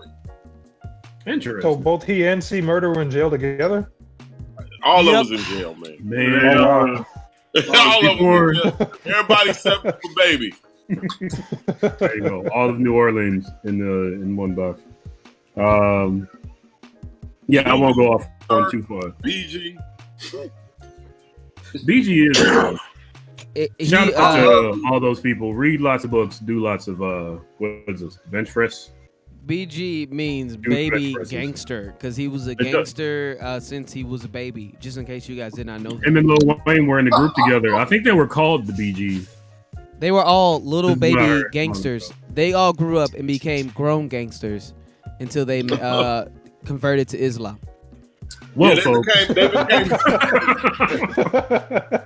I think it's time for another music break. I think so. Maybe. DJ Lokari is going to hit you with some hits. DJ Lokari, what hits are you going to hit him with? All right, so again, man, my homie Cole just dropped an album. So I'm playing another song from that album. Name of this song that I'm going to start off with is called Broken Serenade and shit. Off his new album called Really Human. So, yeah. You are listening to BlurdDotRadio, BLURDDOTRADIO. We will be back in 15 minutes. What time is that? Huh? 9:15. What? 9:15. Yeah, I guess 9:15, 9:17. 9:17. Yeah, a solid 15 minutes of music. Right, sure. When we come back, keep watching. Find out. Rhymefest is gonna rap, and then we're gonna tell whether it's trash or dope. I was gonna ask Rhymefest if he wanted to do that still. Thank you, DJ. Sorry. There's a reason one of us is the host. I thought you may have forgot. That's why I was like, do your job. I was gonna do it diplomatically. Well, it's all good. Instead of putting pressure on the man. And we're gonna take our sponsor shot. Yeah. That is sponsored to. Elgin's gonna do the sponsorship. Fucking right I am. Which makes sense because he's the one that got the sponsorship. Goddamn. But time for some music. Yeah. We'll be back at 9. I don't know, 15, somewhere between 9:15 and 9:20. You'll see it. All right.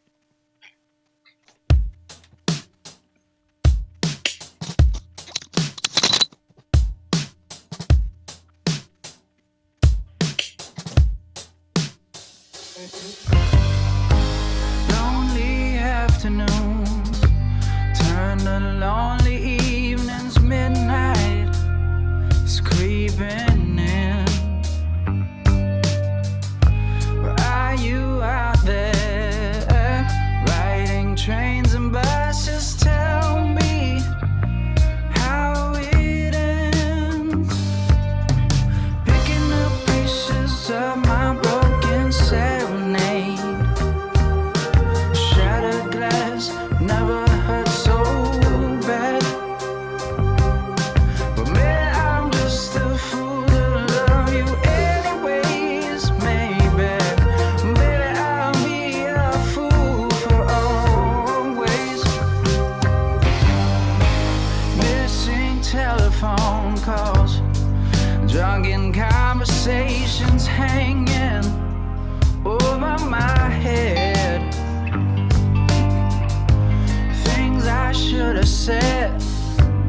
things I should have whispered to you, lying in my bed, picking up pieces of my broken serenade. Shattered glass never hurt so bad. Well, maybe I'm just a fool to love you anyways. Maybe I'll be a fool for always.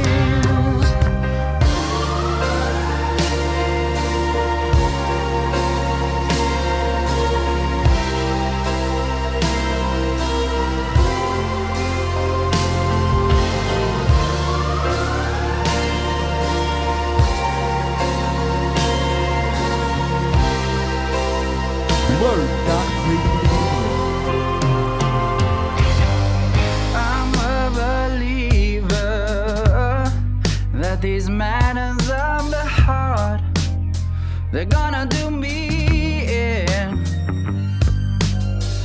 These damn wandering waves, I gotta trust they're gonna find you somewhere again.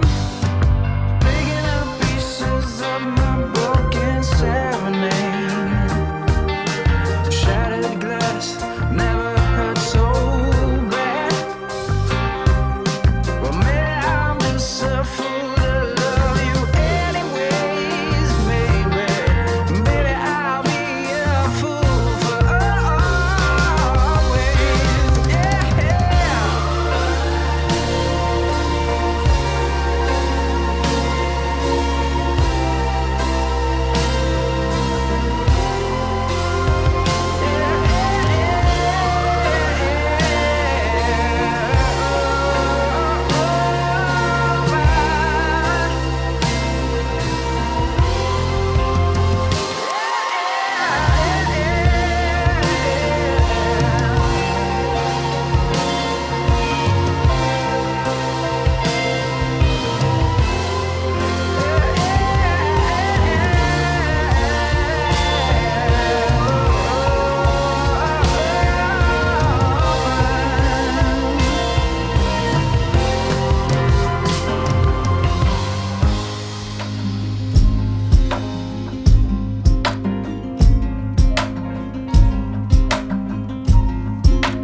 I'm just getting in late.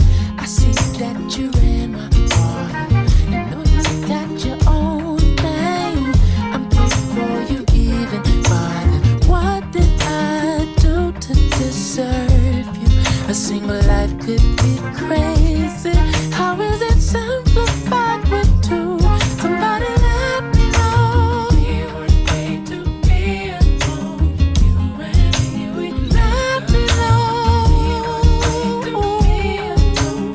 You and me, we make our home. If home is where your heart is, then you got my spirit. Feels good to be acknowledged. I'll go where the love is.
often talk about falling in love, but they rarely tell you how you can get lost in it. Somersaulting down a rabbit hole, Alice in Wonderland, and I'm Cheshire Cat, smiling from ear to ear.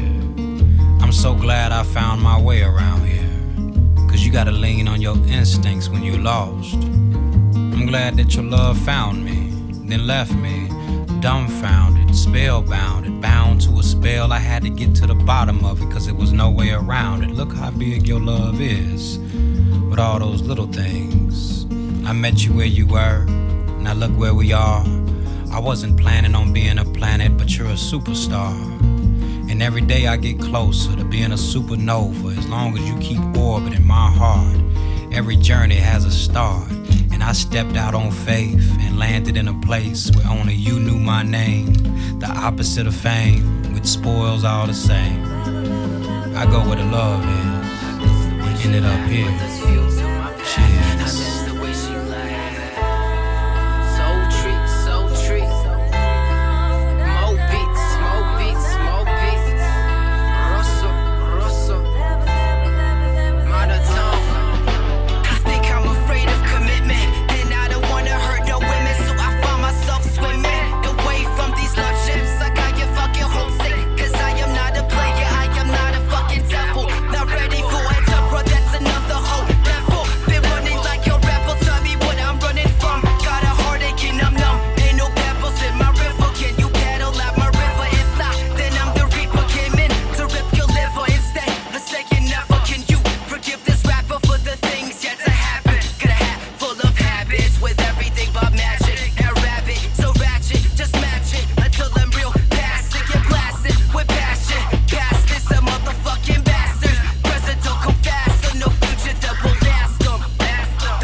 Had to wake myself in coffee. Woke up sick and coughing. Contemplated coffins. I'm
That's right. Right on. I hover in this motherfucker, wondering what I'm on.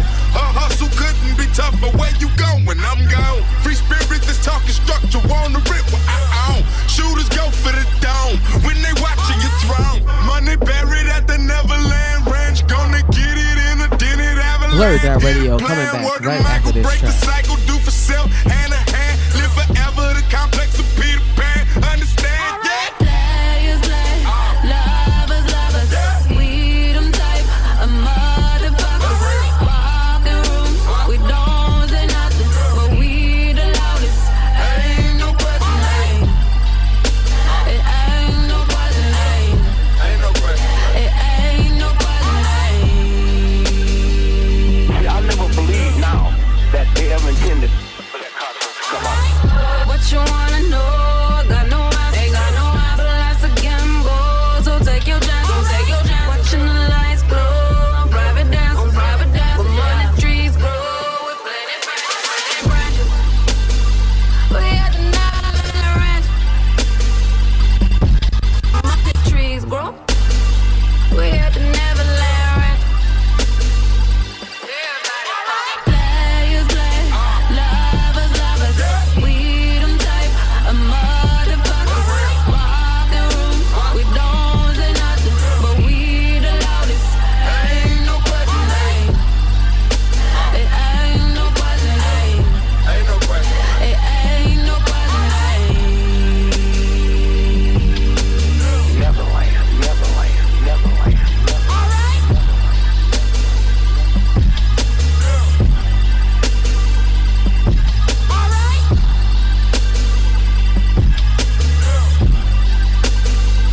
We're coming back, man.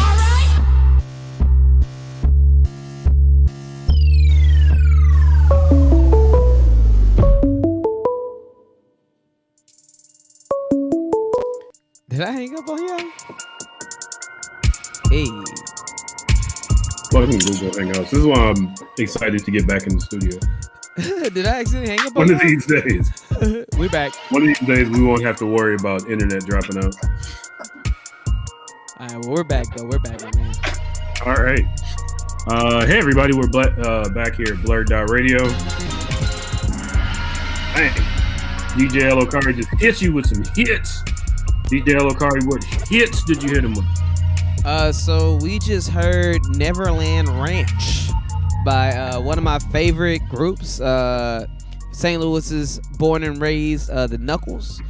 Shout out to the Lou.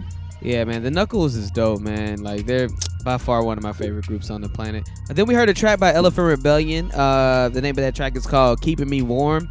The featured artist on that track is Monotone and Sultry Sounds, man. Make sure you hit them up. Super dope. Also, before that, we heard Go Where the Love Is by Sam Trump featuring Harold Green. Sam Trump. And then I want to say we played some. Oh, yeah. And then we heard Broken Serenade by Cole. Make sure you go check out his album, man. He's multi-talented, man. Dude plays keys, sings like a white Stevie Wonder. And I mean, the dude's talented, bro. Like, you got to give it to him, man. He has so many skills, man. Sing his ass off, play and run a band. So listen to that project, man. It will bless your life, man. He's that good. Most definitely that good. There you go. Yeah. Well, thank you, DJ Elokar. So, folks, shot time. If you have a shot, feel free to do it. If you have water, if you want to take a hit of illegal drugs, feel free. I'm gonna do the toast that I heard E40 say that I am adopting into the BlurdDotRadio toast. Also, let me give a quick shout to Jepson's Malort. Hit up CH Distillery. They're still doing curbside pickup. It gets you drunk. They gets you drunk. And they have Jepson's is making bourbon now. It's not Malort at all. Oh, so sad. Get you some. The toast goes, I'm not above you. I'm not below you. I'm right here with you. So cheers, gentlemen.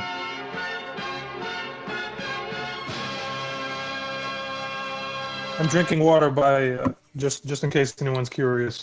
Out of my It's All Good cup. There you go. I don't have enough wine left to drink that as quickly as I did. So folks, we have a special treat for you today. I don't know if we can use the phrase rate the bars because somebody else is using it, but Rhymefest is going to spit some raps for us. Raps. And we're going to let him know. Spitting all the raps. We are going to give him, I don't know, what should it be, like a thumbs up? Thumbs you to can the give me a side? fart, you can give me a thumbs up, I don't care. Okay. Sound effect. Okay. We'll do how many peace raps up you got? if it's good, and then A-Town down if it's bad. Yes.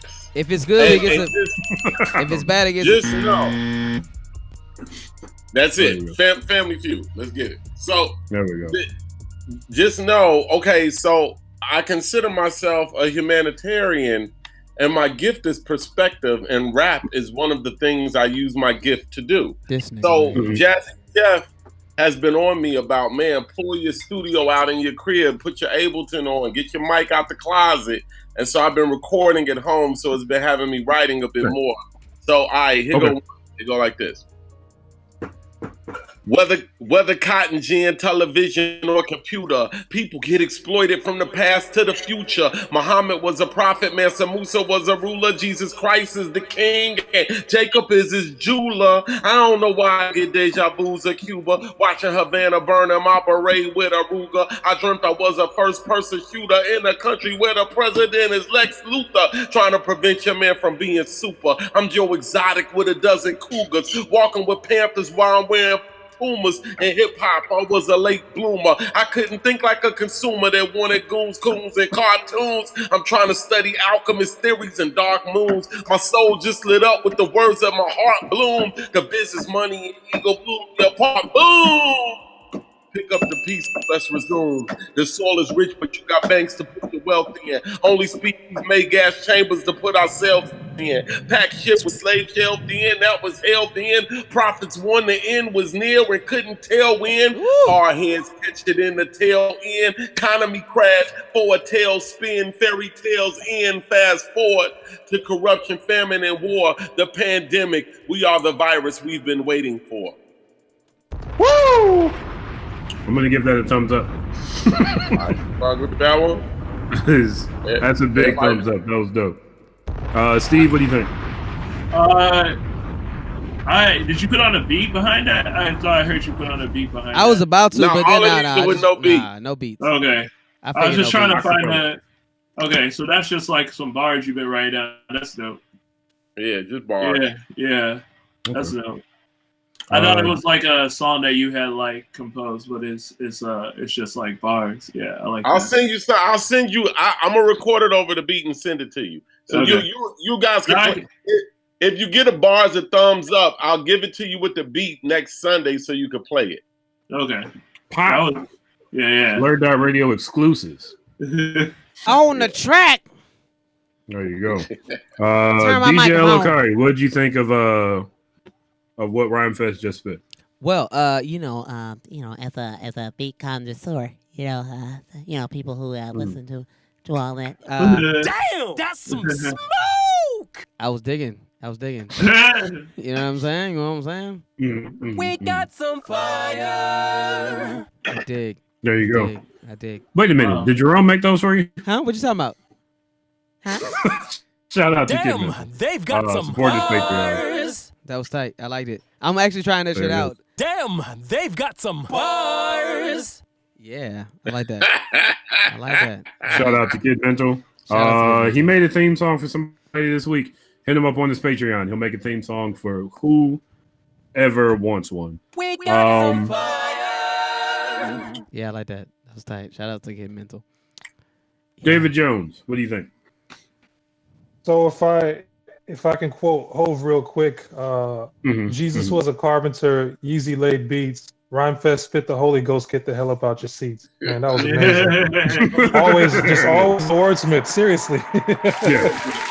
Yeah, definitely thumbs up, brother. Thumbs up. All right, so check it out. I got one more Okay, this one I tried to go modern, like cynical, like so it's real, like So okay, it go like this. If you with the shit, so I'm with it. Conspiracies, I get it. Them satellites and terabytes, I know the 5G did it. See, black folks don't get it, and Africans ain't with it, and rich people won't get it. The rest of y'all stuck with it. If Bill Gates got the cure, that nigga better come with it. My doctor ran out of patience. My uncle just got admitted. Them prosecutors ain't showing up. My cousin gonna get acquitted. He came home, we celebrated, now everybody sick with it. Black folks can't get it, and Africans ain't with it. Them rich people can't get it. The rest of y'all stuck with it. Oh, the government's so funny. Played y'all like dummies. 1 million people died, but you got your hush money. Hope you got your check. Ain't got it yet. Fuck these bills. I'm out of debt. Card note, mortgage, child support. I ain't paying shit. Only one that can save me, maybe Dr. Sabi, ginger root, bay leaves, garlic, gray teas, niggas love soul food, fry hard, gravy, diabetes, blood pressure I'm working with, what you gave me. They say black people don't get it, and Africans ain't with it. Them rich people won't get it. The rest of y'all stuck with it. Look, play inside, stay inside. Where the hoes at? They inside. Online, IG, fans only, pay your ties. Amen. I'm praying for the day I get a fade and my barber get to lay hands. Africans won't get it. Black folks ain't with it. The scientists won't get it, nigga. They the ones that did it. Chinatown is closed down. That fried rice was delicious. Mexicans is melanated. Them niggas probably ain't gonna get it. That's all I got. The Chicago nigga. Now, I'm going to say, in all realness, when you said modern, I was like, oh, I'm not going to like this. That was definitely, that was dope. That was dope. From a cynical perspective, especially, that was dope. What do you, did you think of a name for that one yet? Black folks don't get it. Hey. Black folks can't get it. There you go. Not don't get it. If you say don't get it, that's a whole nother meaning. Black folks. I like it. That is 3 thumbs up from me. 2 thumbs up, 2 big toes up. I can't, not flexible enough to show those. Steve, what do you think? That one's cool. It's a song that's already been like formed, kind of, and an idea and a concept. I like that concept. You know, I like that one. I like both of them, but they're both very different. I like that versatility too. You know, facts. Yeah. DJ L.O. Curry. Man, it's your boy DJ L.O. Corey, and I gotta tell you, my man over here, he's getting it like it's crazy over here doing that thing. I'm trying to get my Funk Master Flex on. I'm trying really hard. You don't have any bombs. You gotta drop bombs. I gotta go ahead and drop the bomb. I gotta drop the bomb with my boy. You know what I'm saying? Getting it all day, my boy over here. You know what I'm saying? Cause it was when you saying things, you gotta sound like you are out of breath. And everything. You ain't from Chicago. You might want to get off the dance floor right now. You don't even know, because it's your boy. The Chicago nigga. Yeah, getting it all day, my guy. Out here making it happen. Yeah, I liked it a lot. It was great. I think it was really good. You know what I'm saying? Dropped a couple of bombs on it. Gotta drop a couple of flex bombs on it. You know what I mean? Yeah, you know what I'm saying? So, David Jones. Yeah, I mean, definitely before I even give my review, 5 thumbs up. I only got 2. I mean, the message is always, like, every time I listen to one of your rhymes, it's always very poignant. It's very to the point, and it's always contemporary. You're always trying to intermingle all of the nuances of the things that are happening in modern day. Mm-hmm. And I love it, man. I just love listening to you spit. And look, it's putting in what's happening modern day with an ancient message. Exactly. Always a little bit of esotericism in it. Yeah, with the ancient message. That's then right. you address like every single black people can't get it. You know, if you get black seed oil, we can just like wipe this out. Yeah. It definitely came from when you said cynical, like every cynical thing I've seen written about it, other than like statistics in California, because I've seen like, oh, well, only 0.1% of people got it in California. Another one. Yeah, it is very it's tongue in cheek. Yeah, but it's very poignantly tongue in cheek. Like, yes, got him. But see, that's the thing about rappers, right? The best rappers always do that. You know who can do that? Saha the Prince does that very well. Of course, you know that's a Kanye thing and thing that we kind of built doing. But like, you know, the tongue in cheek rappers are like the best because they can like. Ludacris can do it. Oh yeah, yeah, I say that very well. You know what I'm saying? You know, I think Lupe does it. The problem with Lupe for me is that he takes himself too seriously all the time. All the time. I love Lupe, man, but I cannot disagree with you on that last statement. I'm sorry. Like, yeah, you gotta, for me, like all the way around MC, like you gotta allow room for a joke. Like even Big Daddy Kane, like did that. You know what I'm saying? But thus that is the problem with Rakim. True. Facts. There's a whole lot of rappers that I feel like that applies to. Rakim, Lord Jamar, I feel like would have a hard time taking the joke. What's not just Lord Jamar, because Brandon Lee in the joke. Yeah. Lord Jamar would, but ironically, KRS wouldn't, and KRS would come back and smash you if you tried to tongue-in-cheek him. He tongue-in-cheek you. Wait, I mean, I know this sounds gay, but you said what? He'll do what? Oh, but hey, but then he made what was it? 19 and Good, 13 and Good. That was pretty tongue-in-cheeky. Off of what was that album? It was a Boogie Down Productions album. I don't know. I feel like he could if he wanted to. Was it Edutainment? I don't know if was it. No, it wasn't Edutainment. It was Let me look it up since we have the internet here.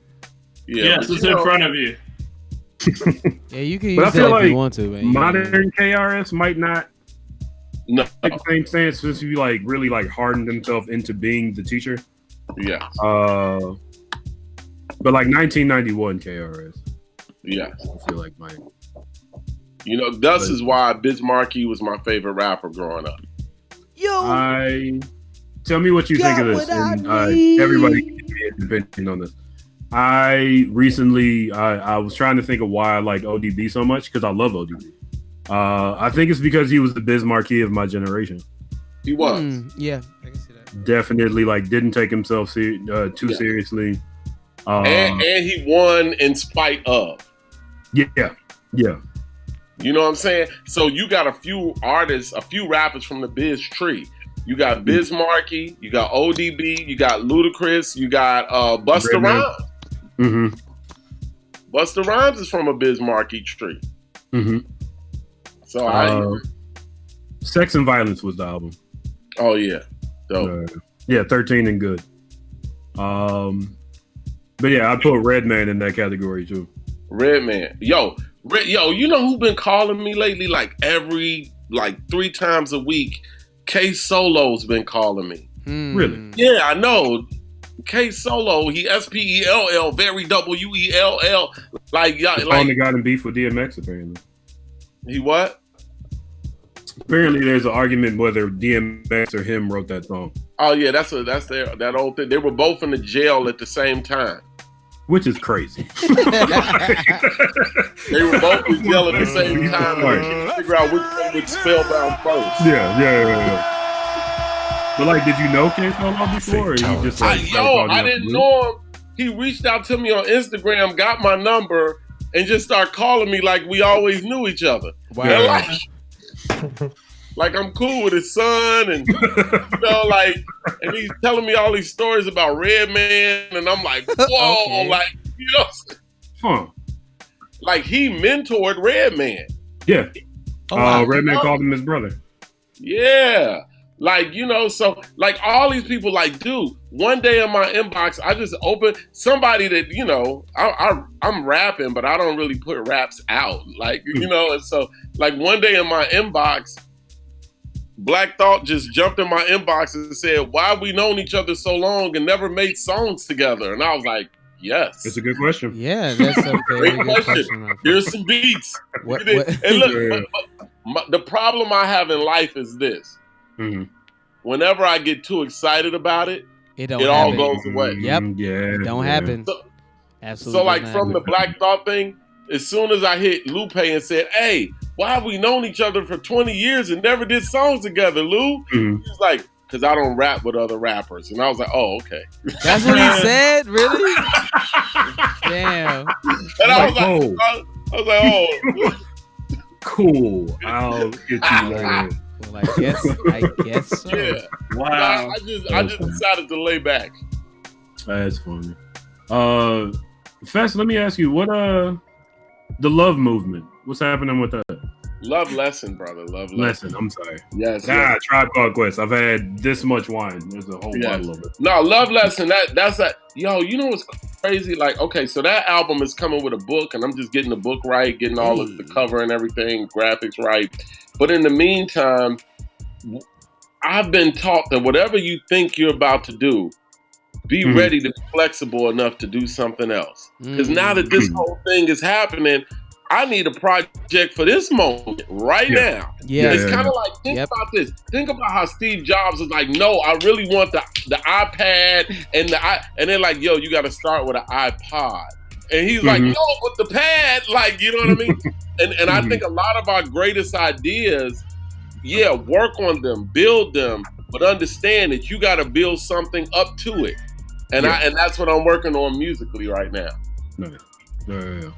Because if the iPad would have dropped without us having an iPod, we would have been like, get this crap out of here. Facts. This is true. I remember wanting the iPhone only because, and this is what was it, 2009, 10? There was an app where, and this is TMI for if my mom is listening, turn it up. There was an app where there was like an animated lady and you could like flick her titty and her titty would jiggle. I remember being like, that's fantastic. Why wouldn't I want that? I wouldn't have like thought like, oh, I could read a book or I could like engineer some shit. It was like, oh, look at this. Look at what I can do with this. We have to be trained in technology. We have to be trained in everything. I was thinking about that. Everybody needs a teacher, even a teacher.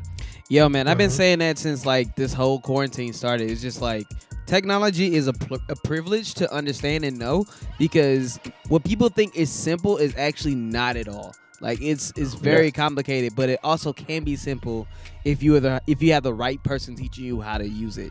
You know what I mean? Like, and plus that also is extremely different when it comes to paying for technology as well, because it's like you will say, hey, this thing is simple for me to do, but it also takes time, and I've taken that time to consume and learn how to use this particular technology. But then, like another person be like, well, you just did that. And it's like, nah. Yeah, but you want to hear something interesting about that? So in regards to the simplicity of technology, you have there has to be a convergence of both the left and the right brain. Right. So the left brain, of course, is responsible for the mathematical, the analytical side. The right brain is responsible for the user interface and the user experience. So by definition, if someone comes in with a right brain idea and says, well, this is how we can make it step by step that anybody can understand, that's how you get more people to understand and utilize that technology, which is why Facebook, Snapchat, all of these other things exist. You need both sides. You need both hemispheres of the brain. Yes. Dave, what do you do when your left brain is like 19 and your right brain is like 95? Damn. Well, I mean, I guess to kind of break that down, number one, we have to figure out what the problem is that you're trying to solve.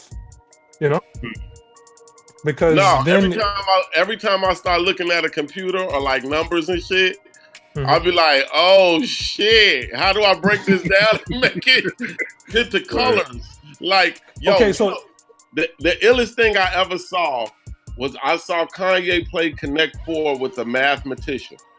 And it was a guy that made Square Box or something like that, and they sat down and I got to watch someone who thinks in art and colors play Connect 4 against someone who thinks in numbers and quantitations and things like that.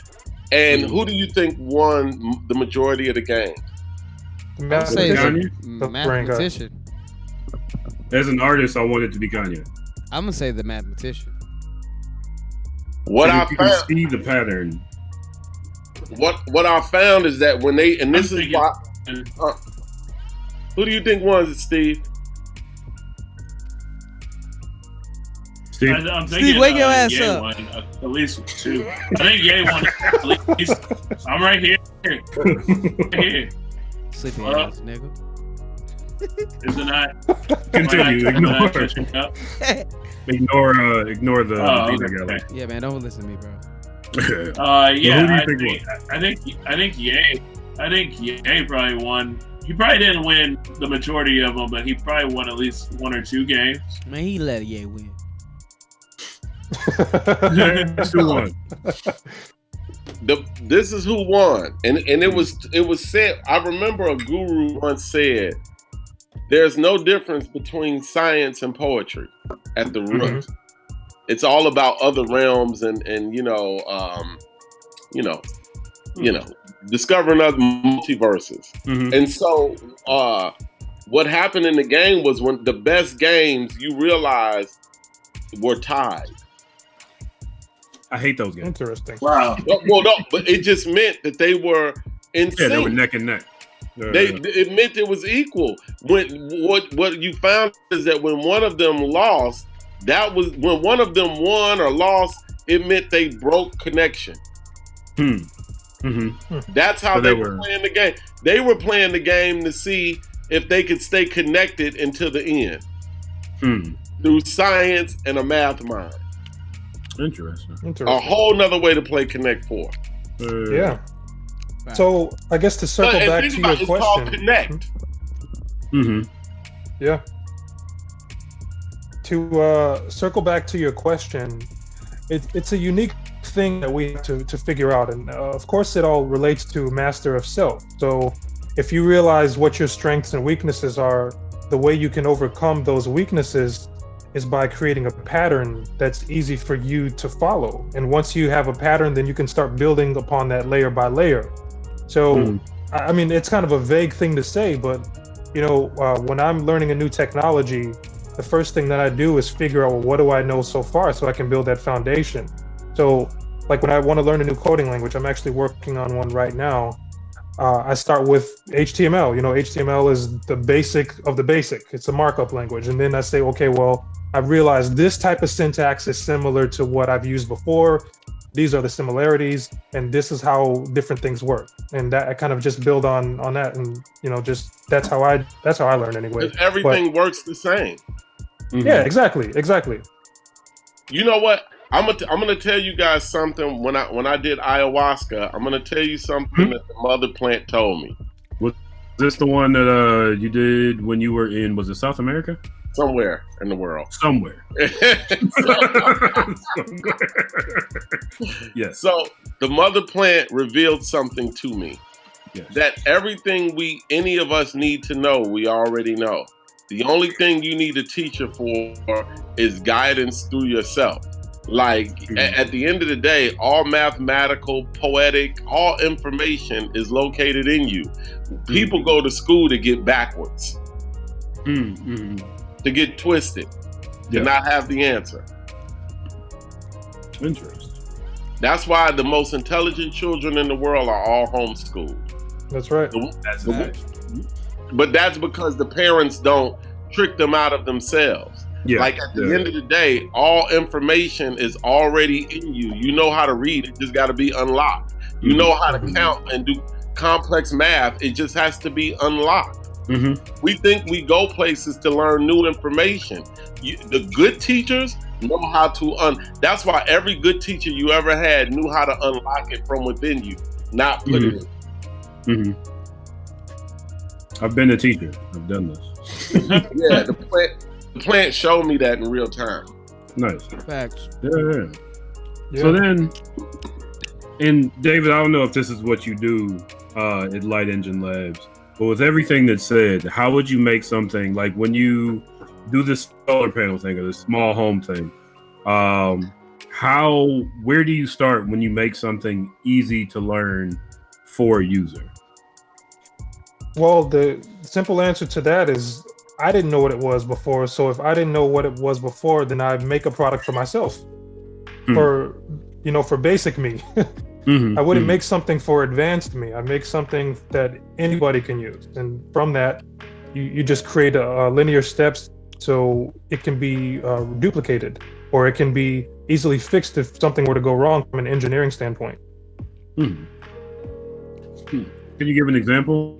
Was that something that you can break down like tonight? Because it sounds like this stuff might take like years to break down. Okay, yeah. So when I was working on the virtual power plant, and that's been our anchor for the last 7 months or so.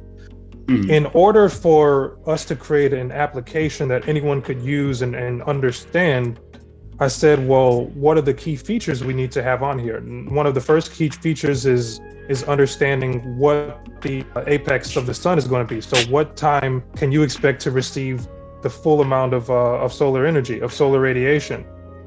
Secondly is showing analytics of what are your uses like every single day. And for the average person, you don't get to see these things on Facebook, or any social media platform for that matter. But there's patterns to every usage that we deal with when it comes to social media, and you should be able to go back and recall what those numbers are. So what I did is just built a simple platform where anyone could go review what they've done on a daily, weekly, or monthly basis, and just have it at a single click without having to get lost inside of this maze. So one thing that a teacher taught me when I was at school about creating a great user interface is the best user interface designers are the best maze makers. You know what I mean? Does that make sense to you? If you can make a maze, and this goes back to Inception. Of course, everybody's seen Inception, right? So do you remember what Leonardo DiCaprio asked Ariadne? What's her name? That looks kind of like Wednesday from the Addams Family. Yeah. So he's basically like, so he said in 2 minutes make a, and I'm paraphrasing. He said basically in 2 minutes make a maze that takes about a minute to solve. And that's exactly what a great user interface is. That's the simplicity behind it. And like Fest was saying, there's a synchronicity, and there's no difference between analytics and poetry, or mathematics and poetry. It's all the same stuff. And for somebody to be able to merge both hemispheres of the brain, that's what creates that easy user experience. And then of course having just a solid back-end structure. That's what I do. Does that make sense, or is that like uber complex? Yes, I'm going to go with yes. I've also drank an entire bottle of wine. What do you say? So it makes sense perfectly. I can't really picture like an easy user interface from. It's not complex. So to break it, like, it's not complex. It took you under 7 minutes to explain it. So like, it's not, it's not that bad. Talk material. So the simple answer is make a maze that takes a minute to solve, a minute to create, but 2 minutes to solve. Okay, that's the answer. So what's interesting in rap? So when we making raps, the motto is create a rhyme like a theater in your mind. And I think it's the same thing. Yes, exactly. There you go. Rap building tech. Right there. Yes. Greatest American invention ever. Rap. Yeah. Tech. All that. It's true. Well, it's almost 10 o'clock. Yeah, I was gonna say, if you all feel comfortable wrapping up here, anybody got anything else they want to throw out before the shout out segment? I just ate 2 slices of pizza while I was talking. Is that what you were eating? Yeah. Yo, you got pizza? Hey man. Yo, that's what I was eating. Hey, so shout outs to Blaze Pizza. It's the shit. Yeah, it's all right. Hey, LeBron James. LeBron James. It's great. But yeah, Blaze Pizza is the shit. It's delicious. There you go. All right, so let's move on to the shout out segment of the show. DJ Lokari, if you could play. Our first shout out goes to Real Deal Razy K, who made this beat. It is one of my favorite beats in the world, from one of my favorite games in the world. I want to give a shout out to number one, Steve and DJ Lokari. For being a part of this whole thing. DJ Lokari for being the Q4 of our quarantine shows. He's running the sound and the video and the OBS and all the stuff. I want to give a shout out to Tony Dark, aka the Black Iron Man, aka David Jones, for joining us today. And I want to give a shout out to Rhymefest for joining us the first time, and the second time, and the third time, and sticking with us this whole time. I hope he likes us. You know what I mean? Fest could be doing anything right now. No, he can't. None of us can. None of us can do he's on a anything. motorcycle. He can put on a helmet. He could be doing DJ sets or Ride something. to another state if he wants to. So thank you all for being here. I want to give a shout out to Melvin Brooks and Ricardo Jackson to run our Blurred.Facebook page. It's facebook.com/BLURDDOTRDIO. I want to give a shout out to Jerome Jones, aka Kid Mental, who did our outro, our drops, our logo, and our video logo. I want to give a shout out to Nicole Tosh, our photographer. I want to give a shout out to John at Q4 and Q4 for being our home base until it was unsafe talking to the same microphones as everybody else. What'd you say? I'm just saying we missed them, man. We miss them.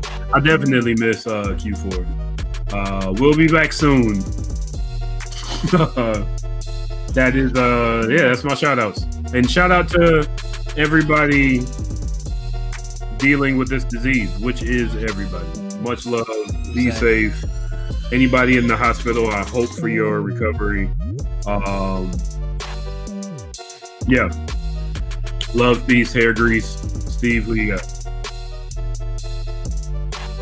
Steve. Yeah. No, I'm like my shit is lagging, so I'm like, did he finish it? I did. Unlike Mike, I'm not so optimistic. Yeah, you need to be arming yourselves. No, none of that bullshit either. No 22s. You need to get all the canned food that you can get. Fuck toilet paper. You don't need toilet paper. Get tin foil. Like, it's so useful. Tin foil is what you need to be collecting. But yeah, other than that, shout out to everybody who loves everybody. DJ Lokari. Shout outs to my kitty who wanted to, get a little cameo. You want to say something to the people? You look like an evil. You look like a bad guy in a movie. You look like Elgin fed you after midnight. I'm gonna turn this shit down. Wait, you got something to say? You look like Elgin fed you after midnight. Yeah, that's true. You are far too large to be a house cat. Hey man, this is my baby. We fight It looks every like day. Claw. I mean, Yeah, Dr. Claw, right? Dr. Claw. Next time, Gadget. Next time. That's great. Shout outs to Blaze Pizza. You know what I'm saying? Keeping me fed. LeBron James. Shout outs to LeBron James. That's LeBron James. LeBron James. Shout outs to my boy Rhymefest, man. You know what I mean? Hitting us off with some bars, man. That was probably one of my highlight moments of this entire quarantine, man. Thank you for sharing that. That was great. Shout outs to the Gala family, man. We're actually, if you're familiar with the Gala, it's an open mic that was thrown like every Monday in Chicago. It had helped to produce some of the most talented fucking people here in Chicago. And we're going to be doing a quarantine version of that shit actually on the second Monday of next month. So it's going to be dope. If you have bars, if you want to see some amazing performances, some people doing their shit, you know what I mean? Like while they're in quarantine, this is like the time to do it. Shout outs to Stomping Grounds. We're doing it every second Thursday of the month. We're actually going to be doing it every 2 weeks just to keep it going. So the next one's going to be on Thursday.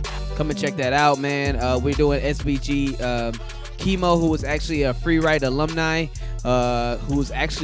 he's a part of a group called the Heavy Steppers, and they are extremely popular right now for some reason. Like, all the kids is like loving them and whatnot. Imagine for some reason. Heavy Steppers. You know what I mean? But no, it's dope. You know what I mean? They're dope. They're dope. I like the songs. You know what I mean? They're doing their thing. And they will be featuring actually this Thursday. So come check it out. Shout outs to Cole. Please go check out his new album. It is amazing. And shout outs to this team, man. Everybody here is doing such amazing things and keeping yourself busy. You feel me? So feel honored to be on the call with all these great folks. So, yeah. Hey. David Jones.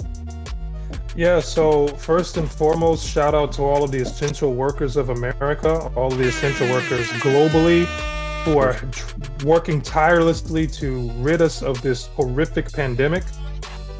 Double shout out to the Flu Klux Klan who are making their lives hell and all of our lives hell.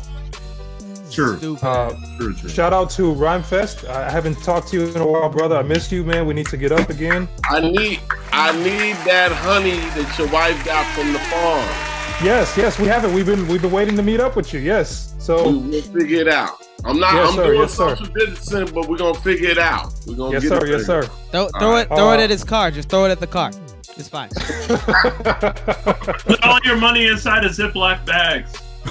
Yes. Also, shout out to the entire BlurdDotRadio team. You guys have been just the best. You know, I have nothing but awesome things to say about you. You know, we've done how many shows now? Has it been 3 that I've been guest on? And at least you know, 3. you always treat me like family. I think it's 3, right? You are family. At least 3. Yeah, appreciate it, brother. Yeah. And last but definitely not least, shout out to Mona Bianca. She, I told her I was going to give her the shout out of Revolutionary Conduit of Christ Messiah. She had a message to convey, so I'm just going to read that. She wrote, it's a place for our homeless brothers and sisters to shower, sanitize, recharge phones, and a warm, healthy meal. That's the project we're working on in conjunction with the Smart Tiny Home that I'd spoken of earlier. Nice. We're working on creating a project that will be mobile showering stations. So I'm grateful to establish this brotherhood/sisterhood with her. Nice. Well, shout out to them. What you got? Hey, look, I ain't gonna just let El Okari get his off. I want to give a big shout out to Baker's Pizza for coming through. There we go. Yeah. With the pineapple joint, you know. Let's get it. I mean, that one less of a. I'm not on the pineapple on pizza. Hey man, I remember being at your house and you ordered pizza and I looked at it and it was like there's pineapple on it and I was like, yes. Hey, Fest. My pizza got pineapple on it too, dog. Man, they got that sweet juice, man. Come on, dog. Nectar of the gods. It's delicious. So, it's delicious. Shout out to. I'm gonna tell you why I gotta give everybody a shout out. El Okari, man. DJ El Okari is so funny, so talented, so charismatic. Man, like you gotta put it. Man, you a legend. You are a giant. All right. Shout out to Steve, aka Billy Paul. Me and Mrs. Jones got a thing going on. Hell no. Shout out to Super Scientists. You know, I honestly, you know, Dave Jones is the kind of person that somebody is afraid of. No, fam. Some government, some system, somebody, something. He is a threat. And so we got to protect the brother and love the brother, and we got to nurture and water all of his ideas because he is a genius in bloom. There you go. Appreciate you, brother. Appreciate you. And shout out, super shout out to Mike Stidham. Go get him. You know, Mike is the facilitator of all people's potential. Mike know how to find, like he can find the illest X-Men, put them together, and like he is a teacher and a facilitator, and for him to bring this group of misfits together, oh man, he is a special cat. Something else, So bro. You shout don't out. know. Love you, brother Mike. Love you. Thank you. Love you, Thank man. you so much. That's it for me. All right, folks. Well, I'm not gonna cry on air. I'm gonna cry after the show. You're crying. Mike, you got an eye Show for talent. baby ass. Thank you very much. Again, shout out to this lovely panel of people. Again, shout out to Kid Mental, all the people that helped to turn the gears. I appreciate all of you. Join us next week where we will have Hakim Doe and Elgin. Who'd you tell me wanted to be on the show? Oh, my homie Substantial is super dope. Substantial. Yeah, Who we've played many times. Yeah, he's known for doing music with Nujah Best before he passed. On the Samurai Champloo soundtrack, and also a part of a group called Bop Alloy. Dude is probably one of the illest MCs that I know. Also, is he from Cincinnati? He's from Maryland, and actually got the cosign from fucking from Chuck D recently as one of the illest MCs that he knows. Well, next week we will have Hakim Doe and Substantial. Until then, love, peace, hair grease. Stay inside if you can. Wear a mask. Wash your hands. Bars. Facts. Stay safe. Peace out.